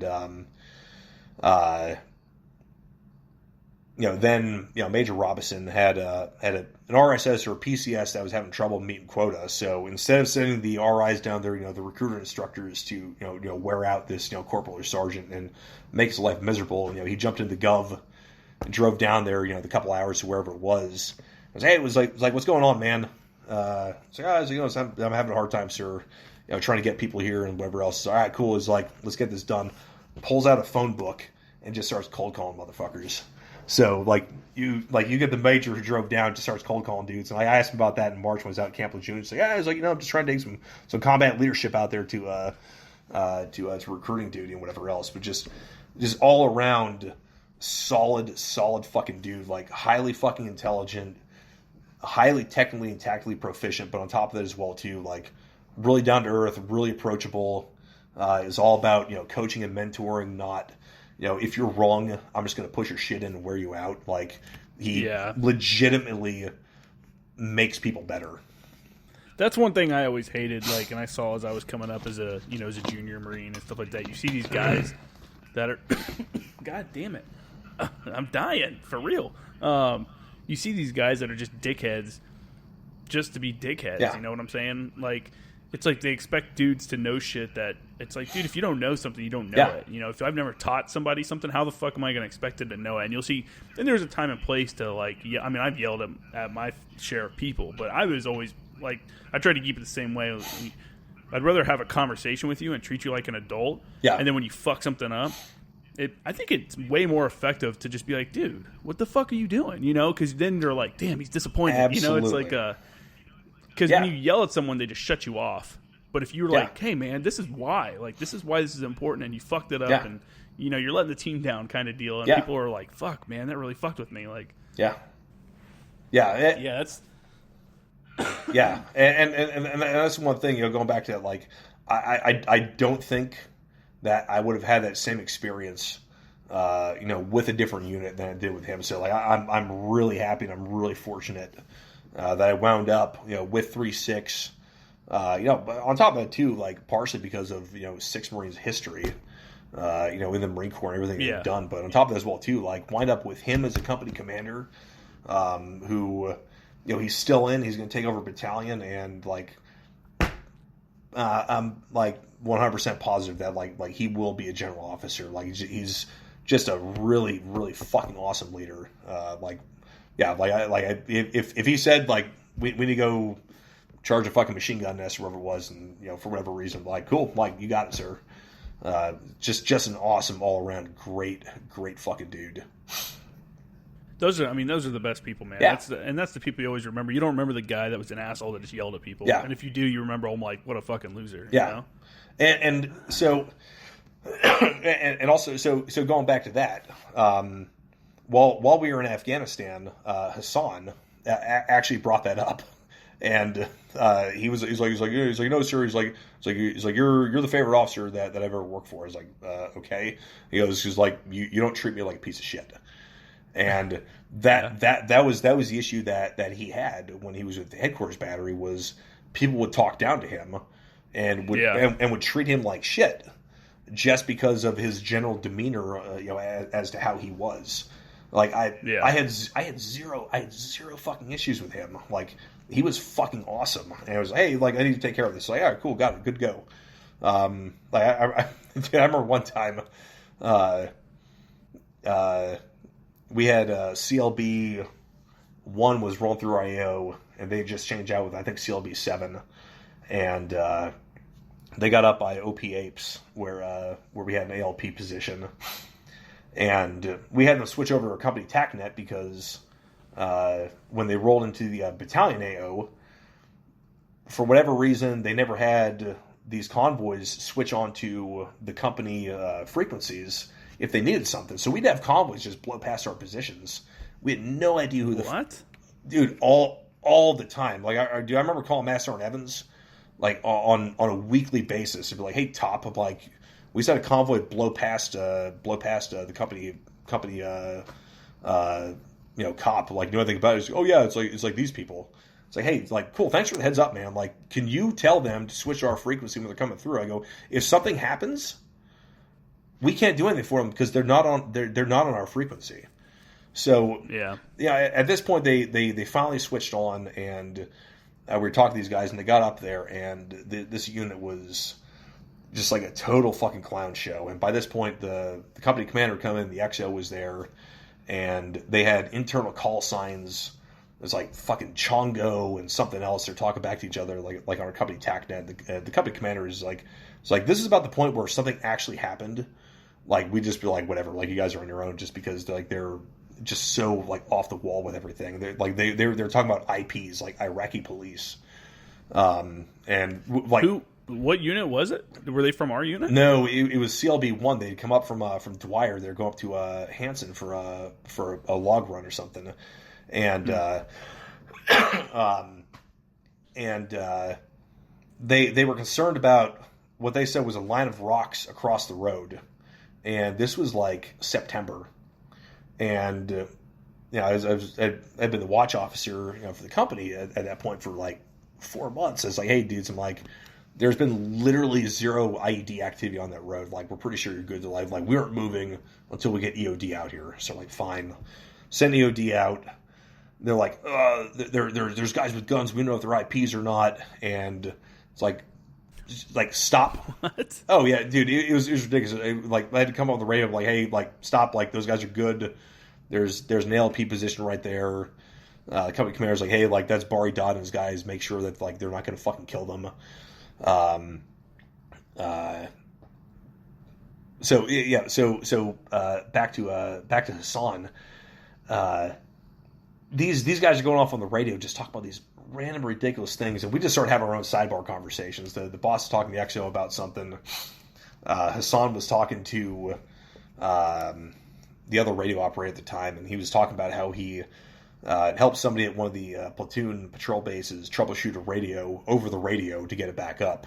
And the XO was like, he's like, you know what, Hassan? He's like, sometimes you're a good Marine. Dude, he said that I was catty corner from Hassan.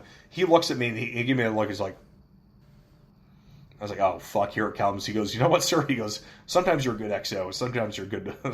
He goes, and sometimes you're good. He goes, and sometimes you're a good platoon commander. And I was like, God damn it, dude.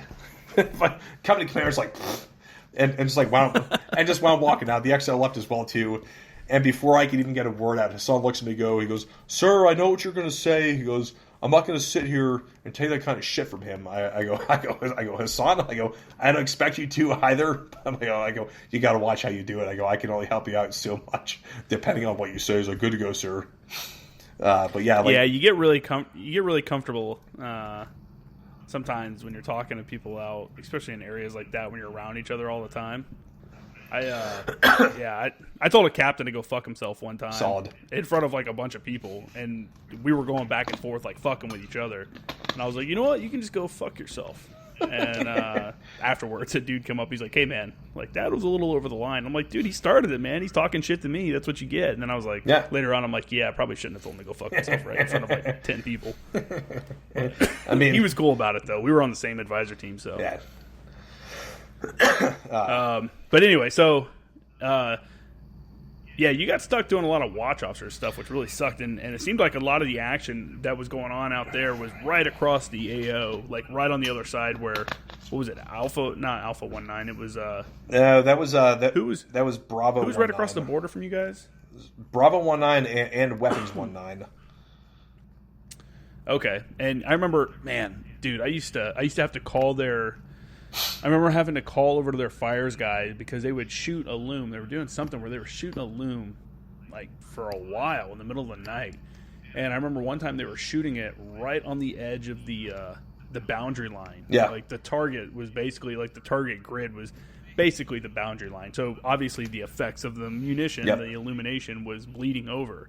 And I don't know if it was from your company or who it was, but we had snipers down in there, and they were trying to move into a hide. And then all of a sudden, this fucking unit across the border from you guys is shooting artillery, lighting everything up. And I just remember getting a fucking, like, radio call, like, frantic, like, can you fucking stop them? And I'm like, dude, let me call them real quick. And the crazy part was I had like a back and forth with whoever the fires chief was there. And I had to explain to him why what he was doing was an issue and that he needed to adjust his rounds. I'm like, bro, we got snipers moving into a position. Yeah, you're fucking illuminating them. Yeah, and he's just like, whoa, blah, blah, blah. And I'm like, oh my, I was about to lose my fucking mind. That was crazy. That's insane. So, like, to that point as well, too, like, yeah, like, there was stuff going on out in Treknawa. Treknawa, that's what it was called. You know, the battalion commander's guidance and what we were operating off of as well too was Treknawa was not our concern. Our concern was Marja city center, making sure that the shitheads weren't doing anything in there, and and that was the big thing. And you know, the boss put out to the various platoons that were out there, second and third platoon, said you are allowed to push one patrol towards Treknawa per week, and that's it. Because the focus is on Marja, securing Marja, making sure it's safe, and people are able to do, you know, what they want to do in there, you know, for commerce and whatever else. The turning point for some of that was when we took over Cop Detroit in October of 11. We got that gangster ass 107-foot G-Boss, and those are good, dude. That thing was a fucking game changer, because we were able to see. I think Cop Riley was Weapons 19 in the northwestern part of Trek. We were actually able to see up to there. Like with that 107 G-Boss, we were able to see almost 2 clicks. And for people that don't know what he's talking about, that's a camera that they would normally mount. It's basically the camera that they would mount on a helicopter, but they mount it on a tower, and that way the people at the base can have an observation point that has, like, you know, color IR and all that shit, so that you can look for IED emplacers at night and people, you know, doing nefarious things. Yeah. So by that point we were like at month 5 of the deployment, and our CPOF never worked, so I spent a lot of time in the COC becoming a fucking Google Earth ninja, and we had all sorts of NAIs that I built into Google Earth, and, you know, range fans and whatever else, to where if the G-Boss was looking at something, we'd do range and azimuth, and I'd picked it up on Google Earth, and I would know what compound it was and whatever else. But we were able to see into 19's AO. And when we had that guy on the motorcycle that we tried to get in initially, that got away, we got him about a week later. 19's battalion commander and OPSO came out to our company position, and they're like, we have to see, like, what you're seeing to be able to get, you know, approval for stuff. And they came out, and, like, we showed them the G-Boss feed, and and we looked due east, and we're like, range and azimuth, boom, blazed it, and I pulled up on Google Earth. And I showed them, hey, gentlemen, like, we're looking at this position here, this far into your AO, and they were like, we can't even see that far with the optics they have. And the commander said, hey, like, you know what, like, if you guys see something bad going on in that area and you're able to see with the G-Boss, fucking kill them. Like we had approval from them from there to shoot into their AO to fucking kill somebody, you know, if needed. Yeah, I know that's when we started using a lot of op boxes and stuff like that. That way, because you guys had the Brits to your north as well, so that way everybody could kind of bleed into each other. So there was no, like, distinct line, you know, that the enemy could fucking see, that they could, you know, exploit. Fuck. But, I mean, it worked, I guess, you know? Yeah. We had a huge, like, at that time, 3-6 had a huge AO, because they had all 3 of their line companies had their own AO, and then you had Weapons had its own AO, and then you had Alpha 19 attached and Charlie 16 attached. And Charlie 16 was reinforced by India 3/6's 3rd Platoon up in was it Sistani, KES. Yeah, KES. Yep. Yeah. I don't remember what that stands for, but I remember KES. Yeah, that was rough, man. When they first showed up, that their battalion command hadn't even left because the rest of the battalion went up to like Sangin and Kajaki to reinforce those areas.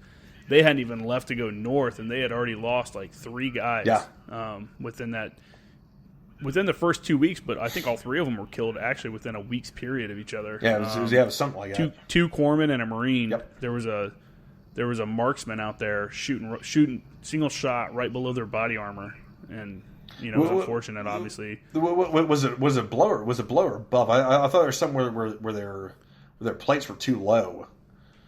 No, it was shooting below because it was hitting them in the artery right there on your hip. Okay, that you can't really do anything about, that artery right there between your hip and your groin. Yeah. All 3 of them, because I want to say all 3 of them bled out before the helicopter even arrived. Yeah, like the medevac, and they were it was quick responses too, and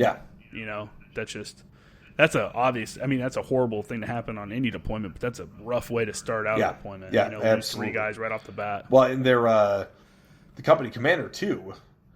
Yeah, that was the mortar platoon commander's brother. Yep, and then he got hit. Yeah. I know he sustained some pretty. I know he got hit pretty bad because he went back to the States. I don't know what his actual injuries were. He got blown up. I want to think he got a broken femur or something like that. Yeah, from an IED. I just remember.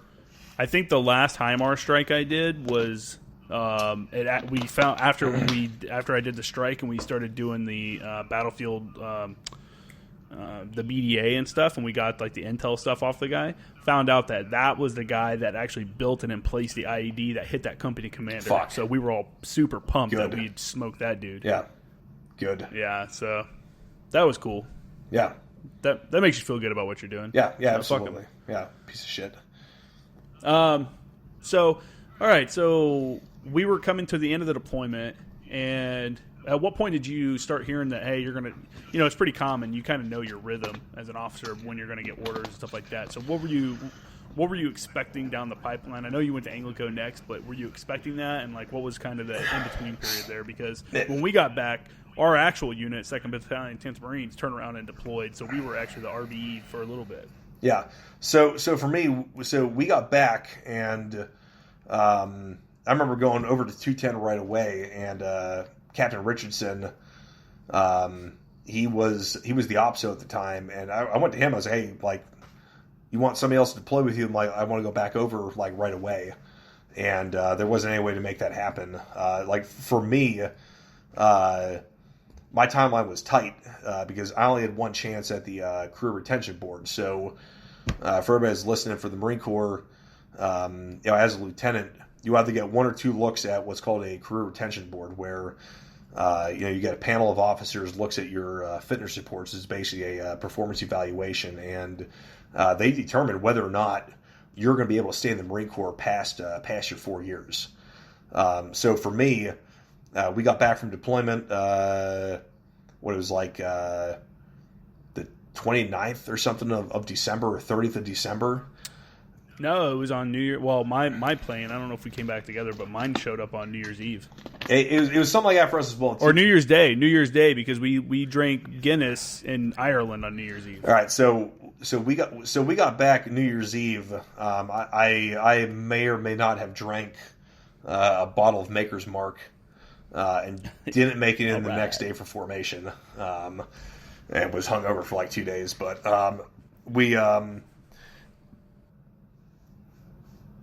the career retention board results for me didn't release until I think early February is when we were on post-deployment leave. So for me, I was just waiting to find out whether or not I was still going to have a job. And at that point, it was inshallah, I'll still be able to stay in the Marine Corps. Found out that I was while I was on post-deployment leave. Got back, emailed my monitor. A monitor is a guy that basically sends you off to your next detail, off to your next unit or duty station or whatever. And like the HR specialist for the Marine Corps. Yeah, exactly. So I hit him up. I was like, "Hey, here's my choices. I want to go to ANGLICO or Fast Company. That's it." And he's like, "Joke's on you. You can't go to either one because all the bills are filled up." So I was like, "Cool. Like, I want to go be a JTAC with Marsoc." He's like, "You can't do that. It's only listed guys only." So I just kept emailing him like, "Hey, like, I want to be a fucking JTAC." Like, I was like, "I heard 5th ANGLICO has a hot fill open right now." Like, I emailed this dude every fucking day.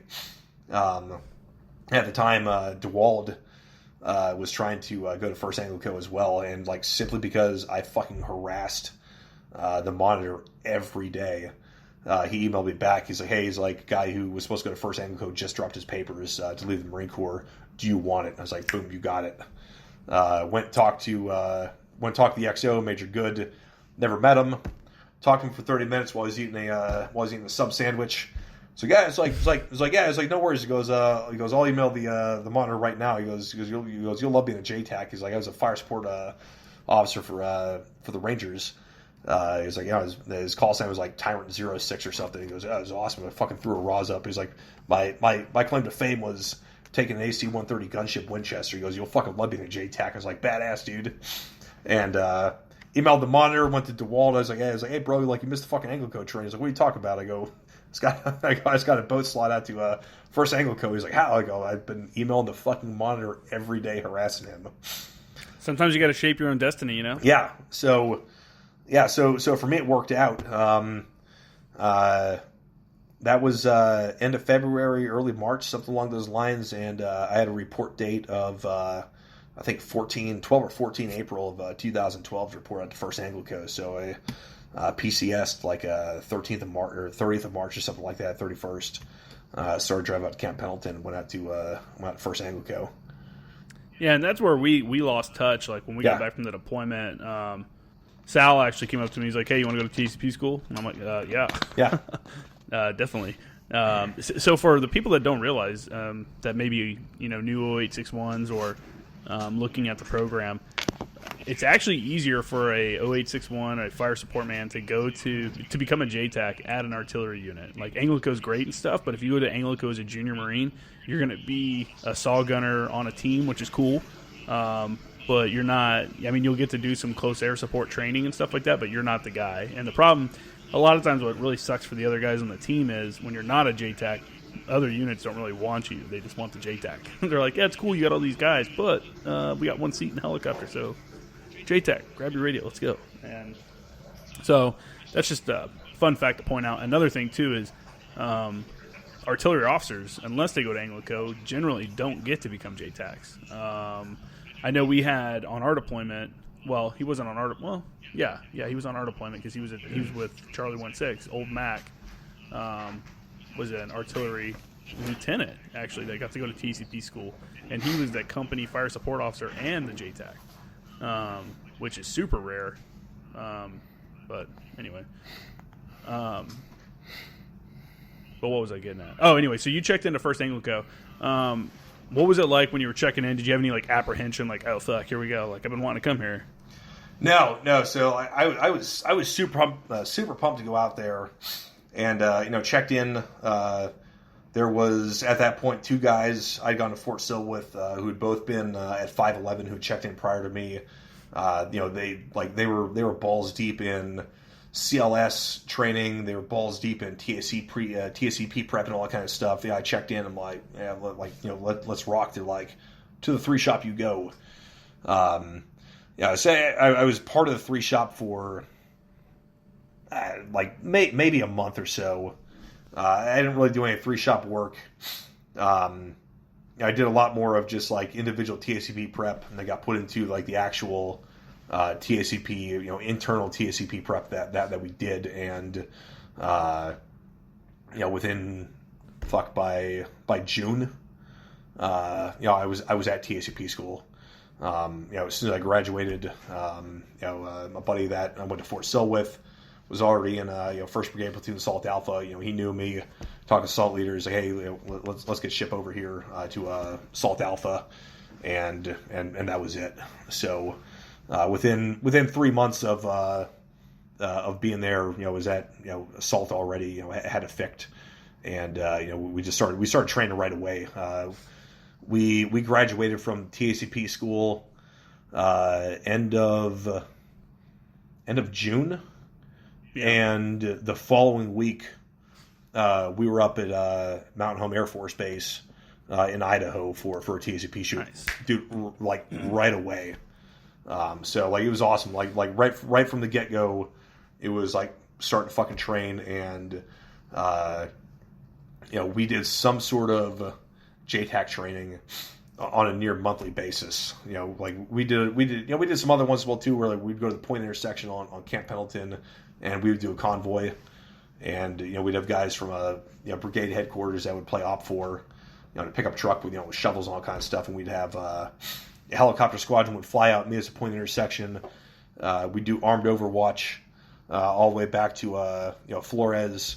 Some point along the way, we'd see the role players, do a 9-line on them, pick up, proceed on, get back closer to Flores, run another 9-line, and then the convoy would end at the Marsoc rappel tower, and we'd go up to the top and we'd establish an OP, and from there we were just doing simcasts on just like you name it.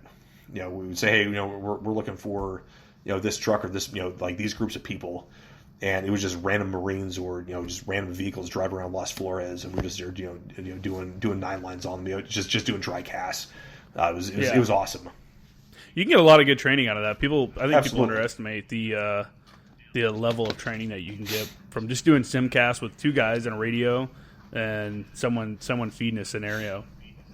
Yeah, and like that was our big thing, was like we went to the field. Or did some sort of training like that, at least twice a month, and just like you said, the value that comes out of it is huge.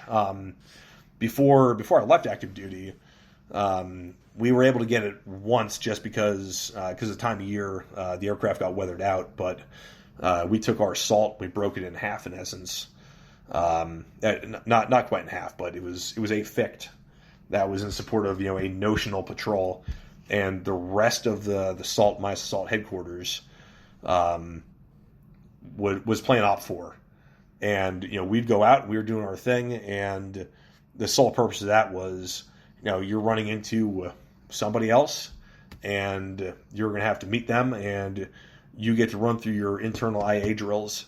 But, oh, hey, by the way, on top of that, you're still having to do, your 9-lines or your 5-line or whatever it is.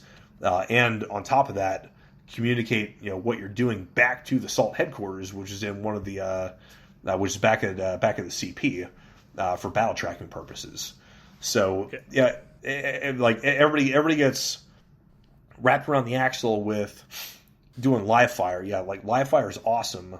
Blank fire I would say gets a bad rep, and like especially when you're going out with like 8,000 rounds of 5.56 link. You're having to clean the saws afterwards. But like if you go out with just a minimal amount for the purpose of initiating contact to run through legitimate IA drills, the amount of value that you get out of that is phenomenal, because guess what?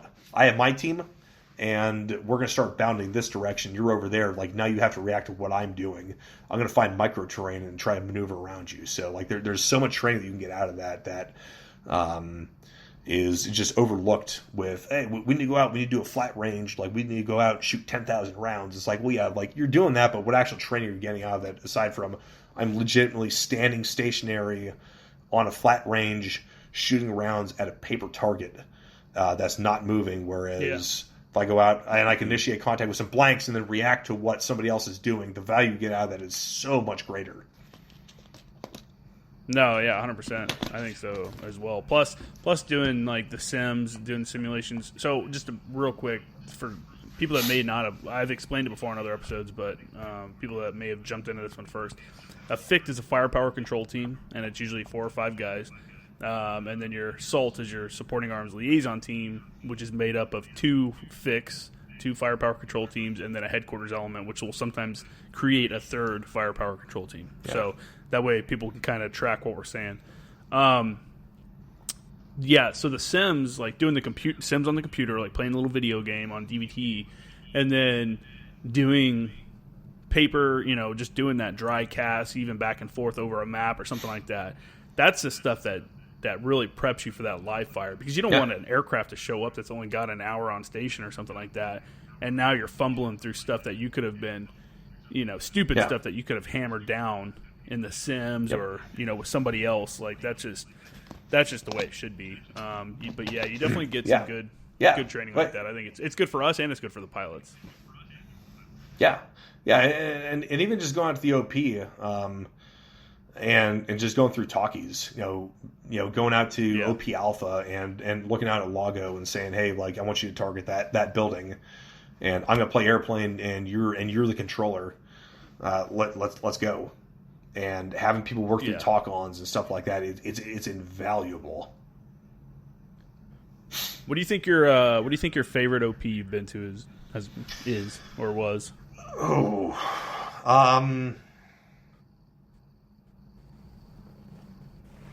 OP Whiskey up by Case Springs is good. They renamed that to OP Jacob. Okay. Yeah, MFA 7 is what they called it, where they put the mortar firing area there. Yeah. Yeah. Okay. OP Jacob now. Okay. That one's a good one. OP Left isn't bad. Actually, I'd have to say, this last shoot that I did back in September out at Fort Irwin up at Leech Lake is good because you've got multiple different target sets out in front. They got a ton of stuff out there. Oh, dude, up at Leech Lake, it's awesome. You've got that airfield, which got all sorts of shit, and you've got stuff way further out to the west that you have to do VDL talk-ons with and look at your imagery to be able to correlate with. That's probably one of my favorites. And you got all the random donkeys running around out there too. Yeah. Watch out for the donkeys. Holloman Air Force Base has some good ones as well too. When we worked with the German Tornadoes out there, Hill of Bend. No, Yodaville. That's your spot, huh? Dude, have you been to Yodaville at the 300-meter OP or whatever it is? Yeah, we had some Cobras come out and shoot for us one time there. That's gangster just because you're so close to what's going on.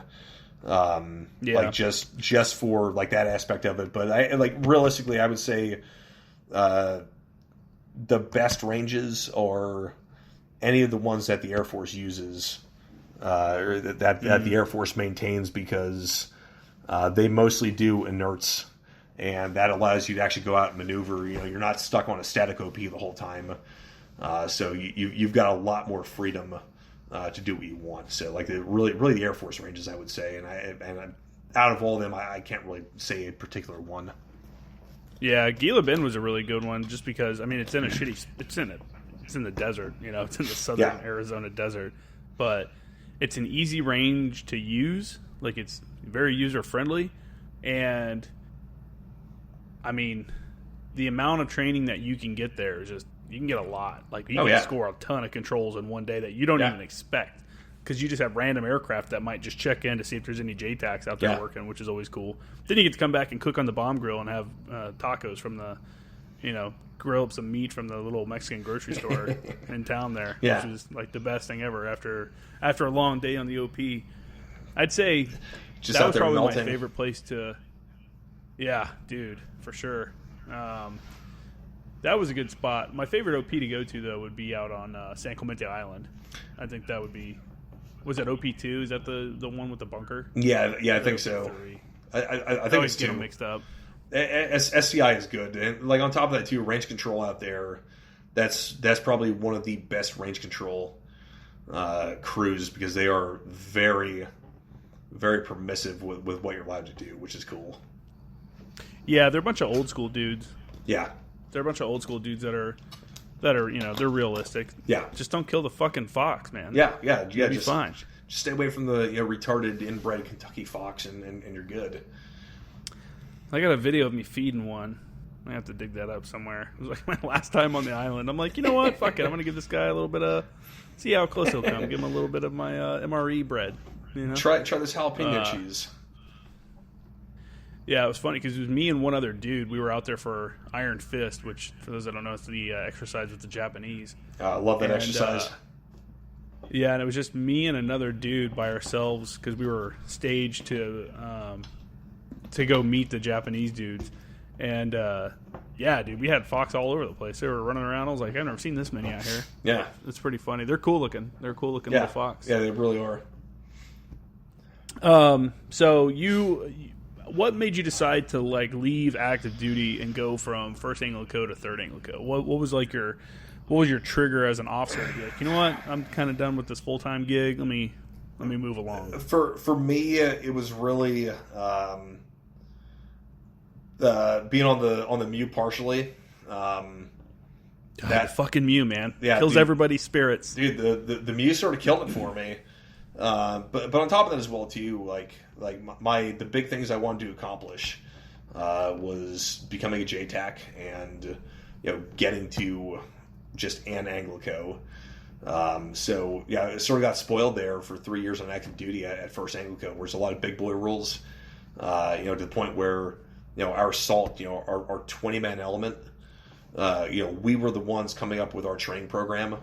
And we would just basically backbrief the CO and say, "Hey, this is what we're doing," or like, "Hey, we're going to New Mexico next month, or we're going to Arizona," and showing the plan, the ORM, and like, "Cool, good to go after it." So, going from those big boy rules and having like a lot of funding to get training done, back to the Fleet Marine Force. Back to a battalion where it's like, well, we don't give a fuck, you're a JTAC. Like, if you want to like maintain it, you're going to fucking struggle to do it because nobody cares. That it costs millions of dollars to qualify you, maintain you, and whatever else. Like, nobody gives a shit. But just going back to the big Marine Corps mentality of here you go, like you're back part of the machine again. Was not get in your green on green and cut your fucking hair. Yeah, and it's like, sorry, like I'm still gonna have a low fade, just going back to a battery, like it just wasn't appealing to me to go back to that whole thing. So I was like, fuck it, like I'll get out. I pulled a total Lance Corporal move. I met my wife 4 months before we deployed. I was deployed for 8 months. Married her within 30 days of getting back off of deployment. in true Lance Corporal fashion. And you did it in alphas. I did it in alphas in Vegas. Got married by Elvis. It was fucking gangster. The photos are great. Best $200 ever spent. But yeah, doing that and not wanting to go back to the big Marine Corps machine, and look for opportunities elsewhere was really it. So I was like, go to the reserves. I can still go be a JTAC. I'll go to Reserve ANGLICO. Still do what I enjoy, as opposed to going back and just being a straight up artilleryman. Like if we had something like an ASOS structure, and if that had been a career option for me, I 110% would have stayed on active duty. But that just wasn't an option. It's not a thing for us. So it's like deuces. I'm gonna go keep doing this in reserves. There's so many guys that get out with that same mentality. They're like, you know what? If they just let me be a JTAC for the rest of my career, I would stay in and just do it. You know, like, because they like it. But they're like, I know what's on the other side of this. You're going to use me. You're going to beat me up for 3 years. And, like, after 3 years, more than likely, even on the enlisted side, you're not going to be a JTAC anymore. You're going to go back to a artillery unit or whatever. There's few of us, like myself. I got lucky. I came from an artillery unit as a JTAC, and then I went to ANGLICO, so that extended my time as a JTAC. But that's not the norm. That's not the norm. And a lot of dudes are just like, they go from that. I don't know. It's hard to explain because when you're doing your JTAC work, you're just kind of like you were talking about earlier with some of the FDO stuff. You have all these inputs, you know what I'm saying? And everyone's important. Every input is important, and every one of them is like time, sensitive and all this stuff. And you have to take all these inputs and then turn around and formulate a plan in your own mind, throw it on a map, and then fucking make it happen without killing anybody, without getting an aircraft shot down, without, and it's like all of this craziness that's about to be unleashed or whatever is on you. Like, you have to do all this. And then turn around and go, hey, sir, are you good with this? Yeah, okay. His responsibilities go, he has no idea, like the commanding officer usually has no idea what the fuck you're doing. They're like, does it look good? Cool. Is this where it's going to hit? Cool. It's approved, Yeah. And it's tough to go from, I can only imagine because I got out. Well, no, I mean, I went to the MU as a fire chief for a little bit. They tried to take they didn't understand why I should maintain a JTAC qualification while I was there because they're like, oh, this bill doesn't require it. Why would we maintain it? They're like, dude, he's like one of 3 JTAC-Es on the East Coast or the West Coast. Like, what the fuck are you talking about? Yeah. But you go from all this, like, it's hard to explain, like the high stress, high tempo, fluid environment. You said, hey man, I need you to fill out this Excel sheet roster and give me all your guys' boot size and send it back to me. And it's like, fuck that, man. Yeah. Like, I don't know. That's just my opinion. That's my opinion on it. But it's hard to walk away from something like that unless you're ready to. There's some guys that are like, woo, jumped on the train.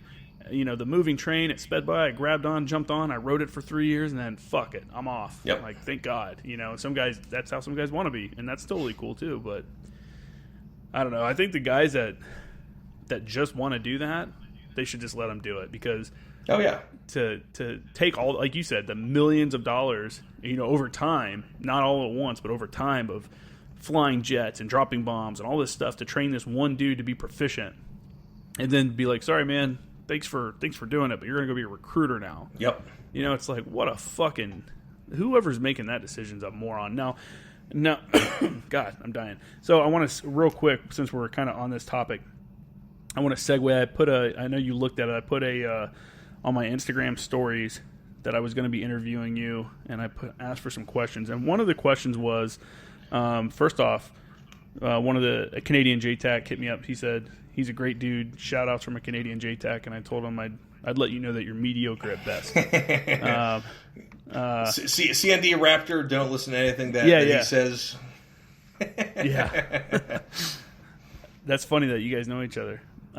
So this one guy wrote something that was really kind of difficult to read. I don't know if he was typing with one hand while driving or something, but I did see that. Can we take a 10-minute pause? I need to refill a beverage. Yeah. Let's do that. That's fine. So the question that someone sent in was, his wording was all fucked up, but he said most O3s that went JTAC couldn't do the job, is what he heard. He basically asked, why is the O3 closed? O3, like infantry positions, closed to becoming JTACs.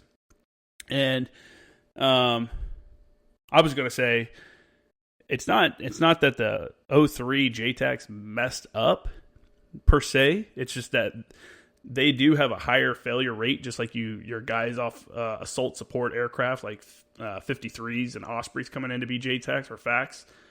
So they have the same kind of issue because they're just not in that kind of realm. And then the other thing about the infantry guys or the reason 08s own it, and you can correct me if I'm wrong, the reason 08s own it is because it's a fire support asset, 1, and 2, from the beginning, an 0861 is only learning, target location. Yeah. That's all they're doing. So once they become a sergeant, they've been doing target location for, at that point, probably at least 3 years. And some people will probably laugh. Oh, 3-year sergeant, fuck. They're pretty good at it, so it's like a natural fit. Yeah. So I don't know if you want to expand on that anymore. Yeah. I know I have met a few non-08 like JTACs. Obviously, there's like Recon has some, MARSOC has some. Yeah. But that's not their primary job. And I have met some infantry guys that just happen to, get that lucky spot to fill the seat. Yeah. So it's not that they can't do it. It's just more a fit for it. And my view on it is let the fire supporters do the fire support stuff, because 6-1s and 0802s are trained observers. Like that's we know shit go to a schoolhouse for 6 months, and what MASOC is 2 or 3 months, I think. Nah, well, it's like I want to say it's like 4 weeks at each spot. Yeah, so you know. Yeah, so you're looking at 2 months of trained observation, and then on top of that, once you get to your unit, that's all you do is train and observation. So for me, my biggest squabble with it is if you are an infantry squad leader or a platoon sergeant or a platoon leader, you have bigger things to worry about than talking to an airplane. Like, I don't know, you're a platoon commander. You have 3 squads that you need to be fighting. You have zero fucking business trying to fight your platoon and talk to an airplane at the same fucking time. Again, it's too much for sure.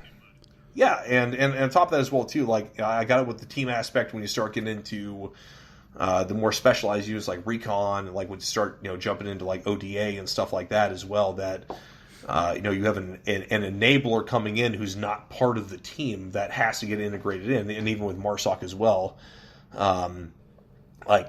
Sorry, but if you are an assaulter and if you're an 0321 recon guy, if you're in a stack ready to take down a building, you have no business being on the fucking radio with an airplane because you're in a fucking stack and you're about to start clearing through multiple rooms. Guess what? You're probably going to lose comms.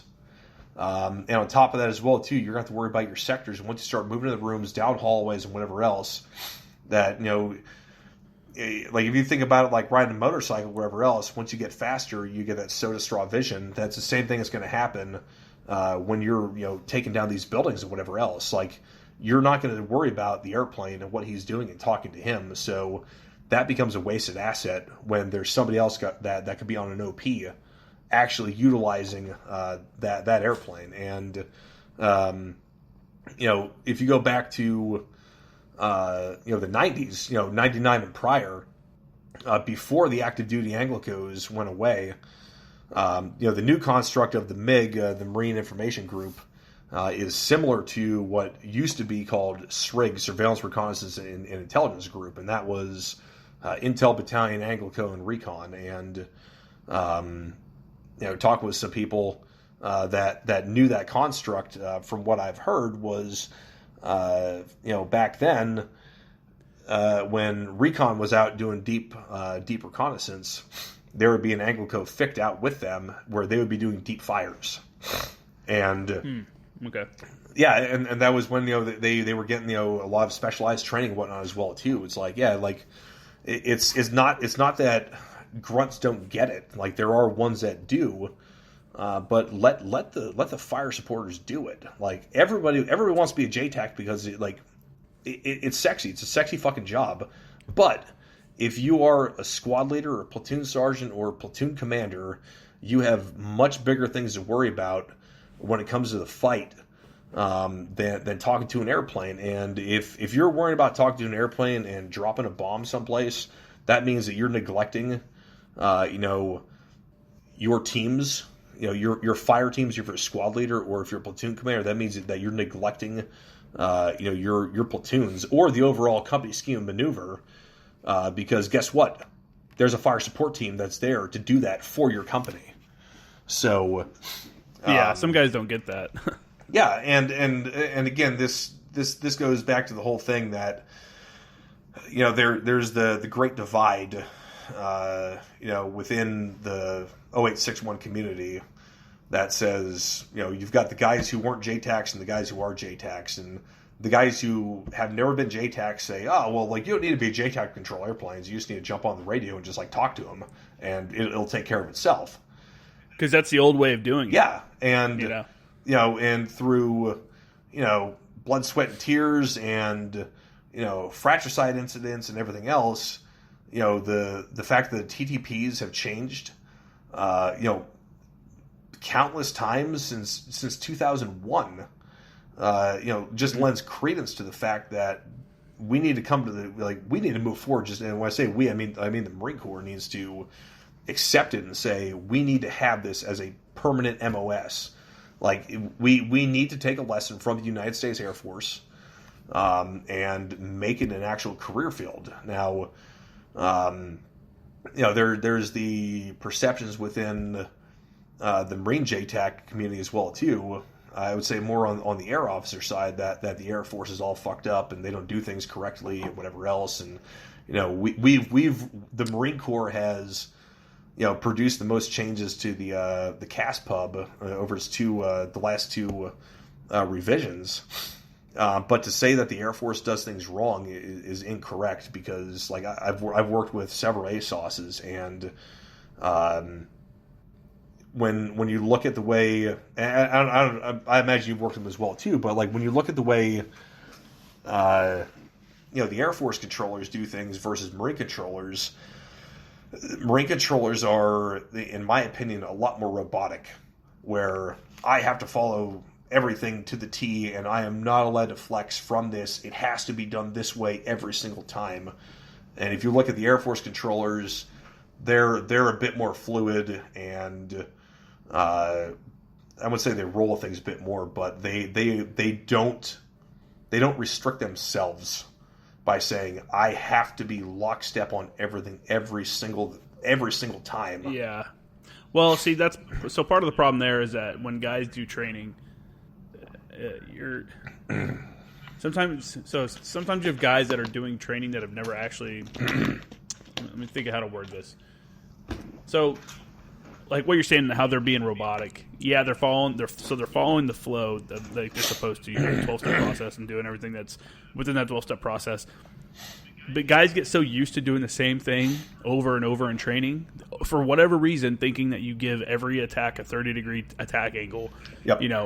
And you go out to Gila Bend and you have A-10s come on and you give them a 30-degree angle, and they're like, we're looking for, east to west, or like a 200, or the entire. They don't want you to give them anything, but if you're going to give them something, they want you to give them, guys don't have the experience to understand that. So I would say, I think I like the way that the Air Force, how they've put, their controllers together, like how you said, it's a whole career field. Yep. Like you work your way up it, you can stay in it. There's different paths within the career field. Like you can go to STS, which is their Special Tactics Squadron, I believe that's what it's called. You can go do STS, or you can stay like a regular and stay with the big Army, do and work with them. But you stay as a JTAC the whole time, or once you become a JTAC, that's like what you're doing the entire time. And before that, you're a ROMAD working up to that. However, I think overall, like the controllers I've worked with, like a lot of the Marine ones, I think are better, just because I've been out with some Air Force JTACs that do some shit that are scary as fuck, man. They're super. They're real. Sometimes they're a little bit too lax, or they just look at priorities differently. Like I remember being out on OP in Gila Bend, and the guys are like, "Hey, we're getting ready to use the laser. Do you guys have your LPFs or whatever, or laser protection glasses, LEPs, fucking called?" Yeah, LEPs. And we're like, no, what the fuck would we have it? They were just like looking at us like dumbfounded, like, you guys don't bring these out to the field? Mm-hmm. We're like, no, man. Like, they're like, well, I guess fuck your eyes or whatever.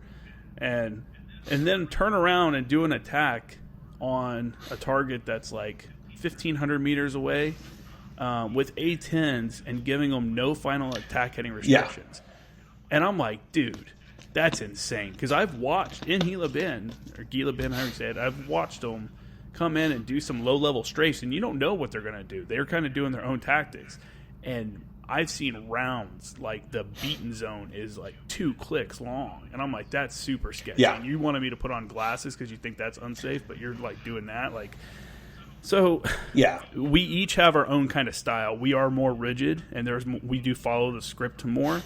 But I also think that makes guys efficient, and it cuts out a lot of errors. Now, you'll see, everyone, you can get on YouTube and listen to JTACs in combat, and everyone obviously flexes some when they get to combat because there's certain criteria that you meet in that combat zone, or that you have to meet in that combat zone. But, yeah, I don't know where I was going with that. But, Marines are more strict. Air Force is more loose.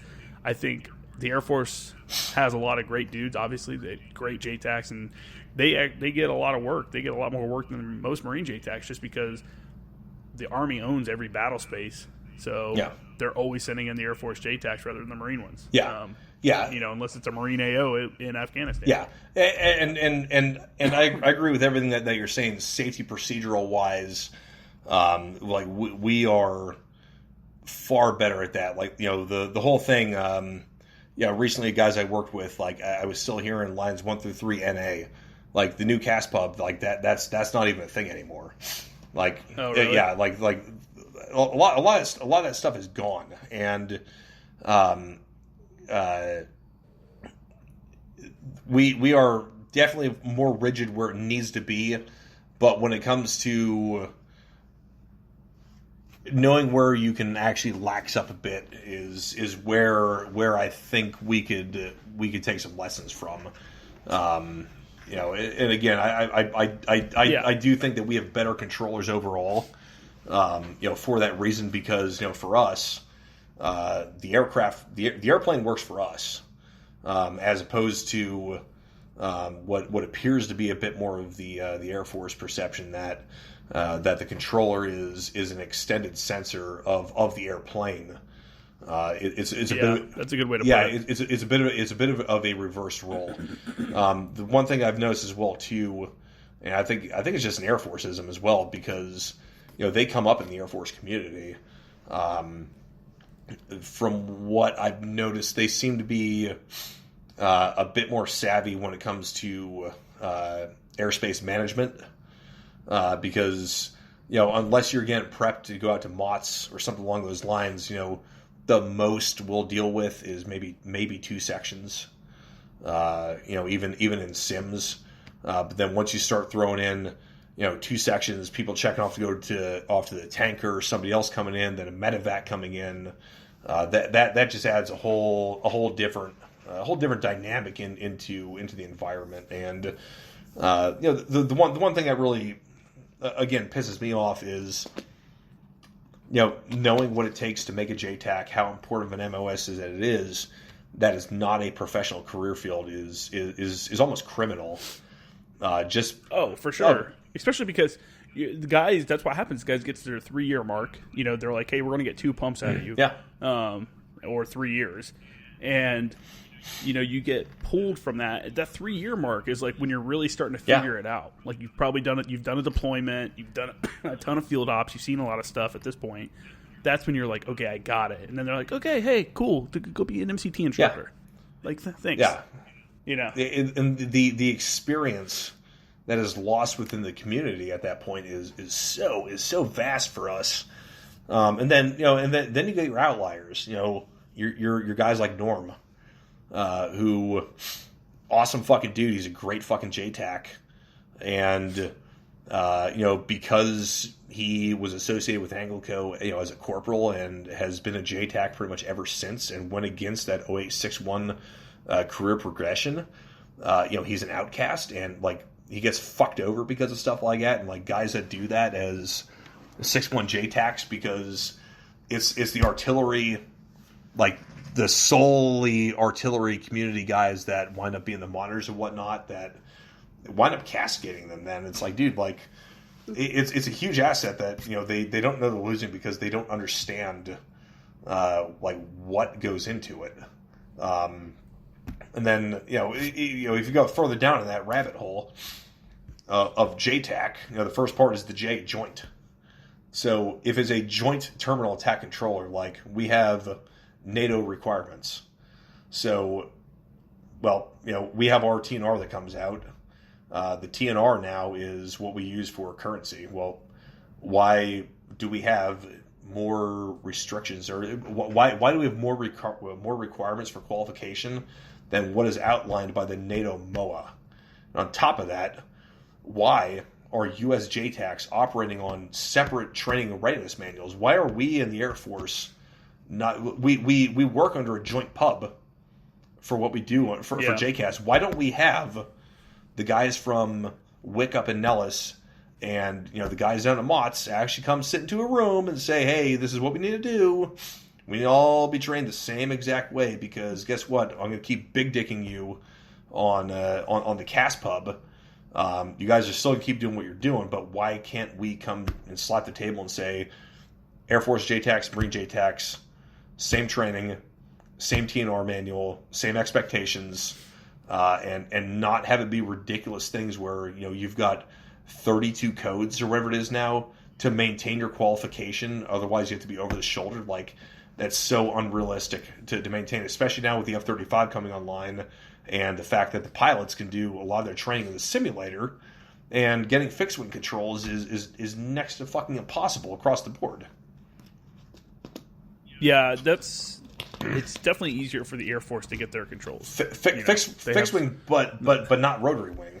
They not rotary wing. can't They'll get eat up any rotary wing. Yeah, no, I agree. It should be more, but I mean, you can say that about the Army and the Marine Corps too. People, I don't know. Maybe it's different because they're supporting the Army. Their needs are different. They're more, I don't know. So I don't disagree. It's just it's a lot of stuff though. It's people that are on the outside. It's to keep up on your training. Like, so when I went through TCP school, before I went to Afghanistan, I mean, I didn't even go through a real designation syllabus. I did a couple sims. I went to the Hill like 2 times, like 3 times maybe for like live fire, and then I got attached to an advisor team where I didn't do anything, any controls, for months, and then went to Afghanistan, and I just kind of had to pick it up, and now it's definitely because the war slowed down and the tempo is not as quick. It's easier to be like, hey, dude, you don't have all your controls. We got to go get them. Or, hey, dude, you don't have all your controls. You're not deploying. We're sending this guy instead. But that is the battle. Getting all your controls for your currency has kind of always been the battle. Yeah. Well, and so I don't know. So you and I both got our the MOS about the same time. And when I was at First Anglico, the only thing that we gave a fuck about was NATO MOA stuff, and at the time it was 2 Type 1s, a Type 2, day control, night control, live, laser, and whatever else. Like it was maybe like 8 things. Yeah, and that like moving. Yeah. Yeah, no, I know what you're saying. It's definitely easier when you're at Anglico. It's definitely easier also because you work with so many pilots that they can call their homies and stuff. They get air fragged like way more than when I was with like 10th Marines.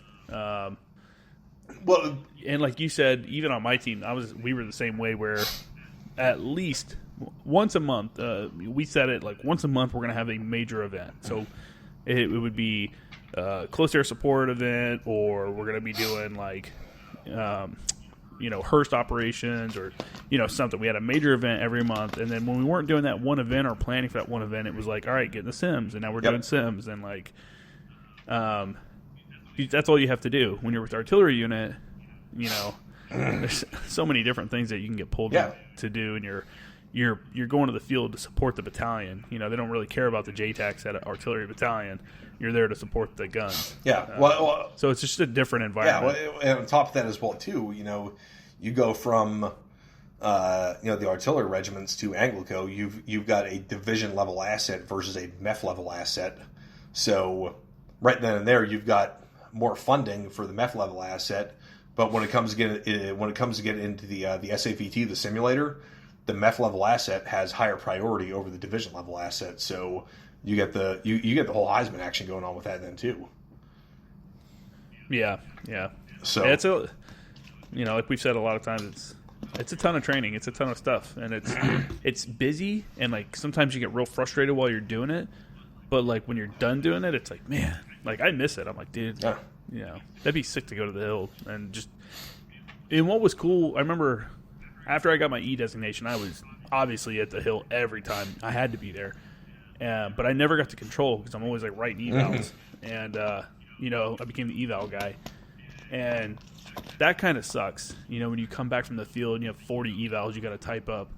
And then I remember that was going on a lot because we got a drop of new guys after the deployment. And we had a bunch of new guys coming in and everything like that. And I remember one time we went to there was a shoot going on. and they're like, "Hey, Kramer, you want to go?" Like, they're like, "We have every responsibility like position covered."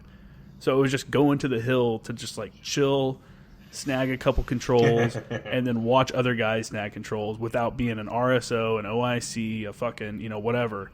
And that was, that's just the best times. And it was up at MFA 7, up at OP Jacob or Whiskey. And for people that don't know where that is, if you're following me on Facebook, the banner photo on my Facebook, the J Kramer Graphics Facebook page, is a photo of two guys, a lance corporal, a JFO, talking to an aircraft with a corpsman staring at them, and then in between them, in the distance, you can see a Huey cutting across, and that's what you're looking down on when you go up there, and it's just a great view, especially at sunset and stuff. Yeah. So, anyway, we went down that rabbit hole for a while. Are you still in the reserves? I am. August 15th. I transferred from 3rd ANGLICO to McCack B. It's an advisor unit. So all roads leading back to Rome. My buddy Joe, who's my roommate at TBS in Fort Sill. He's been in the Marine Corps for 15 or 16 years now. He's been in the reserves the whole time, but he's also got I think 5 or 6 deployments under his belt between being enlisted and an officer. He's done 2 deployments as an advisor. Both of them are with the same colonel, the CO of our unit. And I was just talking with him about the state of where I was and whatever else and what I was thinking about doing. I was thinking about in a couple of years going over the Air National Guard, saying get the shiny stuff off my collars, make me the most dangerous E5 in the Air Force, from being a Marine major, just let me be a JTAC. And I'm at this advisor unit now. Just the atmosphere is great, but on top of this, too, the mission that we have is pretty awesome. So I mean, you did the whole advisor thing before. It was my best deployment. Yeah, and my buddy Joe's done 2 with the same colonel each time. The colonel is awesome. Really, really good fucking dude. Awesome fucking leader. Really knows what he's talking about. And just hearing his views on advising and what the mission is and how it should be done is awesome. So my view on Afghanistan and what we're doing there has sort of changed a bit over the past few months since I've been with the unit, and a lot of that's based off of what he's been talking about, and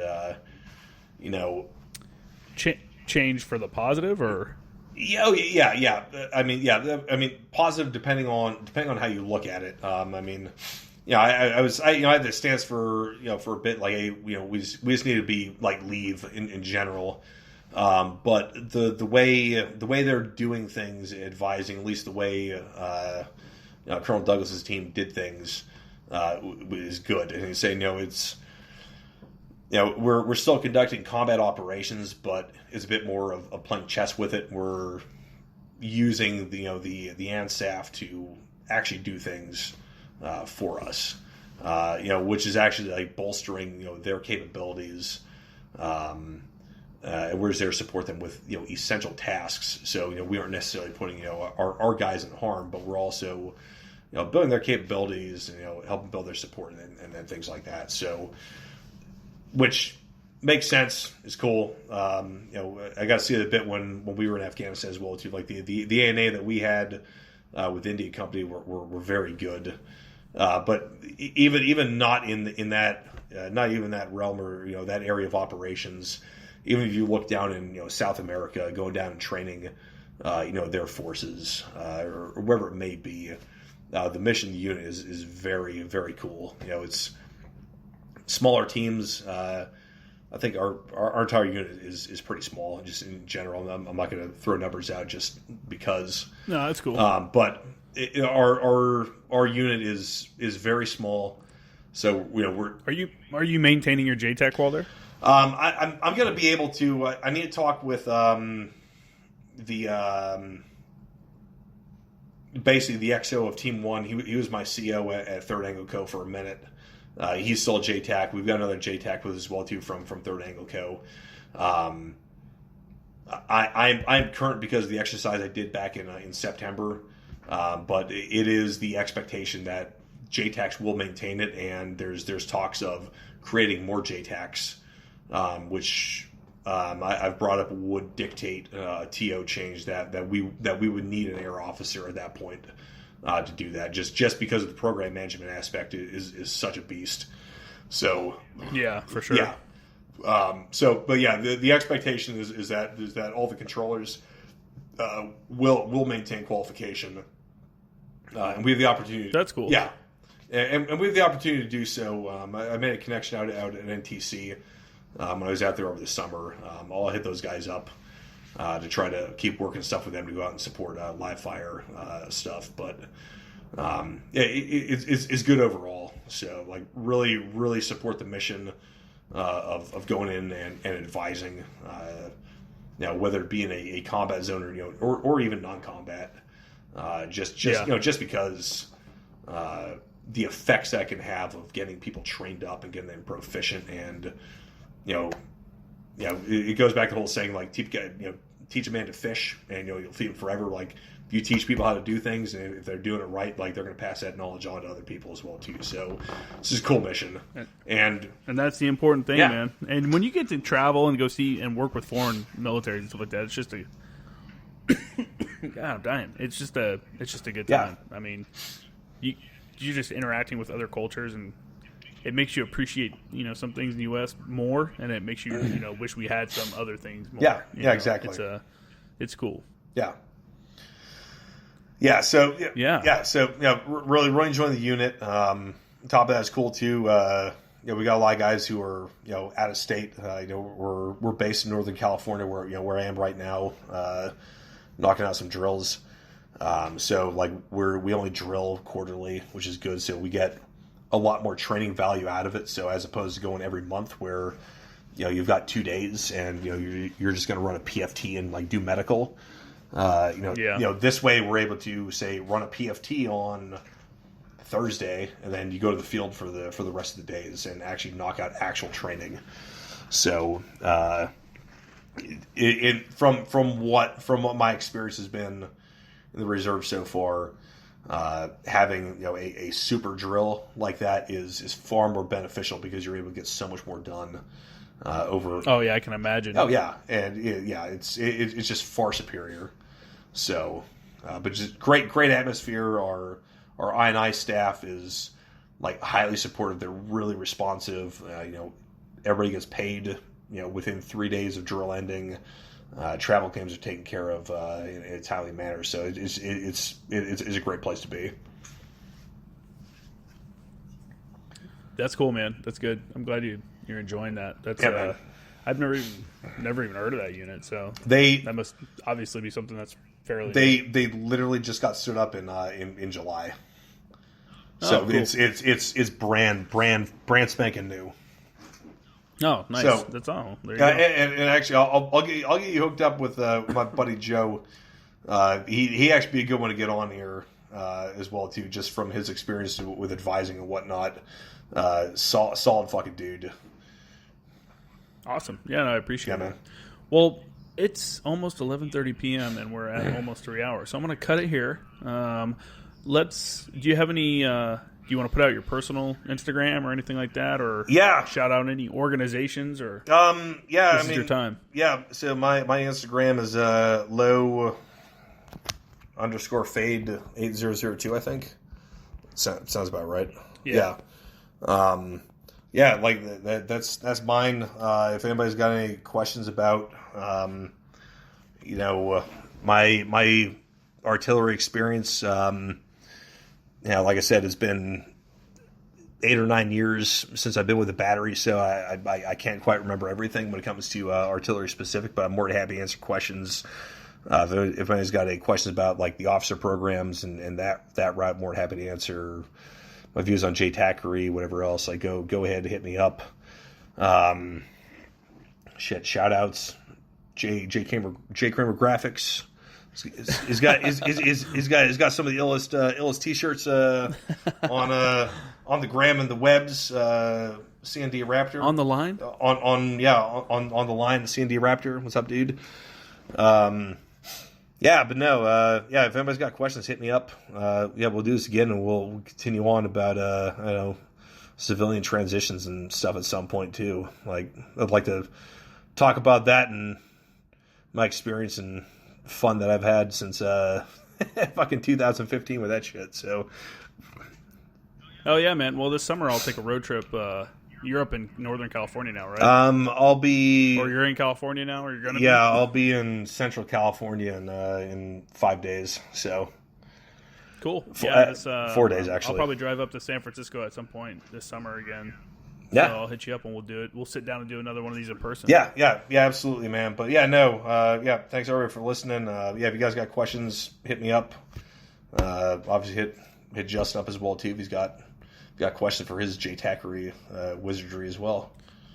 Yeah, I get questions every once in a while. Guys will hit me up and be like, "Hey, well, what MOS do you think this would be best for?" Or, I try to be honest and I try to answer people's questions and stuff like that. Yeah. Some dudes will start asking questions and then they get kind of weird with it, and it's like, all right, man, like, I can't. I don't know. It just becomes like a weird thing online where you're messaging with a stranger, and some stuff I'm not going to answer, obviously, to some stranger on the internet. So but yeah, feel free to send me questions at jkramergraphics as well. And the new the new Instagram for this podcast is Former Action Guys on Instagram. All one word. I was actually going to answer the other question you had about the makeup artist.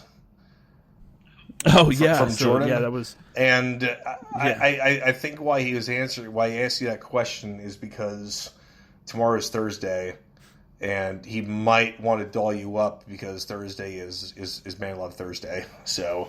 Oh, it's definitely a chick. Well, at least a profile photo is. It's probably actually a dude. Yeah, it's one of them, but I'm pretty sure they just want to doll you up for Man Love Thursday. So.